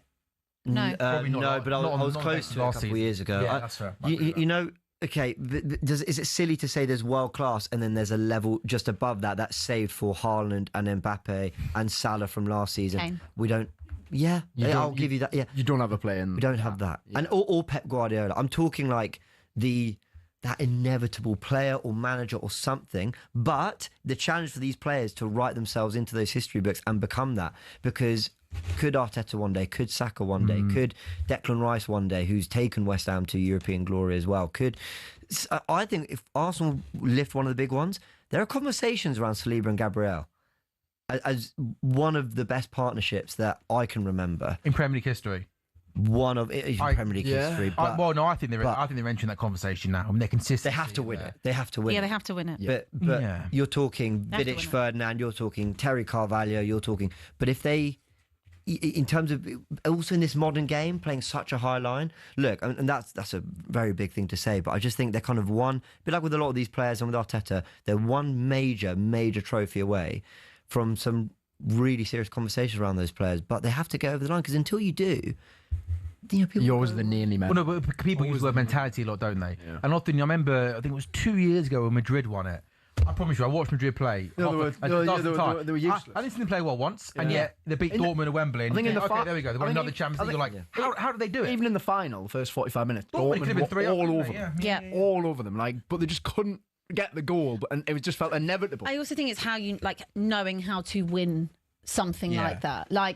This is not a dig either, but it's like Arsenal haven't been in that position to go and win something like that. It's kind of like when you beat Real Madrid, you kind of thought that you'd won the Champions League. That was the reaction of a lot of the fan base, and just the job wasn't done. So it's just kind of, again, managing the mentality side of it and just not getting carried away until you actually do it. Let me also Hopefully say, you don't, but yeah. we need that first. I mean, at the same time, I've just listed centre-back partnerships that did it multiple times Yeah. and did it for many years across many competitions. And I don't want to disrespect those partnerships and say, it takes one and suddenly. No, I'm not saying that. I'm just saying that I think they're playing at a level. When you look at the defensive numbers, does anyone think we haven't won things over the years because of Saliba and Gabriel? No one thinks that. They're absolutely doing their job. They've been elite across many oppositions, against Mbappe's, against Real Madrid, against some class opposition, even Erling Haaland, Saliba and Gabriel have had great battles with one of the best goal scorers we've ever seen in the Premier League. But I just think you win one of them, and Arsenal fans can be a bit more shameless in including them in starting to put them forward in certain. I think Gabriel's got to be on the best Yeah, well, I'm a signings Arsenal have ever made, no? Gabriel? Yeah. Well, yeah, I know for sure. I mean, I'm a Liverpool fan, and Steven Gerrard never won the Premier League, but I'm still very happy to put him in conversations as in the best midfielder and the best this, the best that. So, I appreciate it. It improves the argument. But we all saw Istanbul 2005. And the FA Cup final FA Cup the year after as well, where so. he did something pretty well there. Okay, Jack, we'll leave the final word with you then, because Newcastle as well. Weird season where in the league, it's just 14th in the table, not going particular. Looks hard work. But yeah, 2 wins from 3 in the Champions League. I guess the Barcelona game you weren't expecting to win. You probably would have taken that, wouldn't you? Yeah, 100%. I mean, I think the Barcelona game as well, Newcastle played really well in that game, to be honest. First half, we were good. Yeah, and in the end, it was just moments of quality from Rashford, to be honest, that made the difference, especially that second goal. It was brilliant. In the Champions League, we've looked really, really good here so far. I think, obviously, the first one, the away game at Union. Look, Newcastle haven't won in away in the Champions League for I don't even know how long. The last time we were in it before, because the season that we were in with PSG, AC Milan, and Dortmund, we didn't win a single. We didn't win a single time away from home. So as much as you were expecting that we maybe beat Union, they had to go there and do that. And then tonight, Benfica at home. Yeah, obviously, again, you maybe do expect Newcastle to win, but I just thought the performance was just a top level. I thought basically everyone played really, really well. The only issue was probably Burn at left back, because he's not a left back, but he's going to have to just stay there for a little bit longer while Hall comes back from his injury. Can we now take this into the Premier League? That's the key thing. I feel like the performances have been there this season, to be honest. I think they warrant more points than we would have had. If you take the first 3 games of the season, if we had an actual striker playing, we might have actually probably won against Villa, Leeds and Liverpool, to be honest. And then we're looking at a very different position. It's so strange. Newcastle got less points, but I feel so much better about this season than last season. I feel like we're evolving into a really top team. Well, maybe the wins on. Yeah, I think the wins are on the way. 100%. Okay, guys, good stuff. This has been talkSPORT goals. There's been lots of goals this evening in the Champions League. It started with a Marco Rashford brace for Barcelona. We had our Paphos friend, didn't we? Message in. We happy to know that they got a point away at Kairat.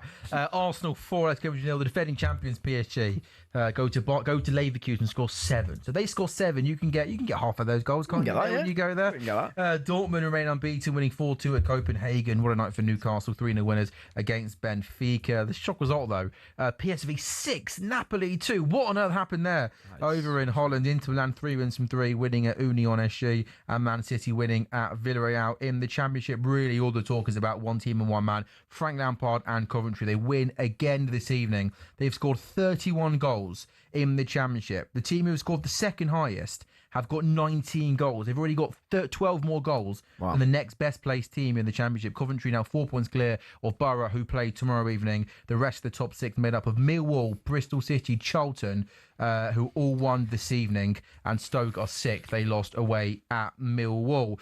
If you have been watching talkSPORT Goals on talkSPORT's YouTube channel or on your smart TVs, coming up next in a couple of minutes' time, it's Jamie O'Hara and Jason Cundy. Has anyone seen who's getting it this evening? Getting it? No one's really getting it, are they, this evening? Right? It's not. It's going to be quite a flat one. It is. I'm sure Cundy's got something up his sleeve. That's up next. West Ham again. Yeah, West Ham. Could be Liverpool. Again. United won't be. It might be. But it won't be. It might be. Has anyone seen Abby Summers? One back now. Yeah. There we go. Good stuff. Sports Bars next on talkSPORT's YouTube channel. talkSPORT Goals is back Sunday afternoon. 03717 223344. Get your calls in.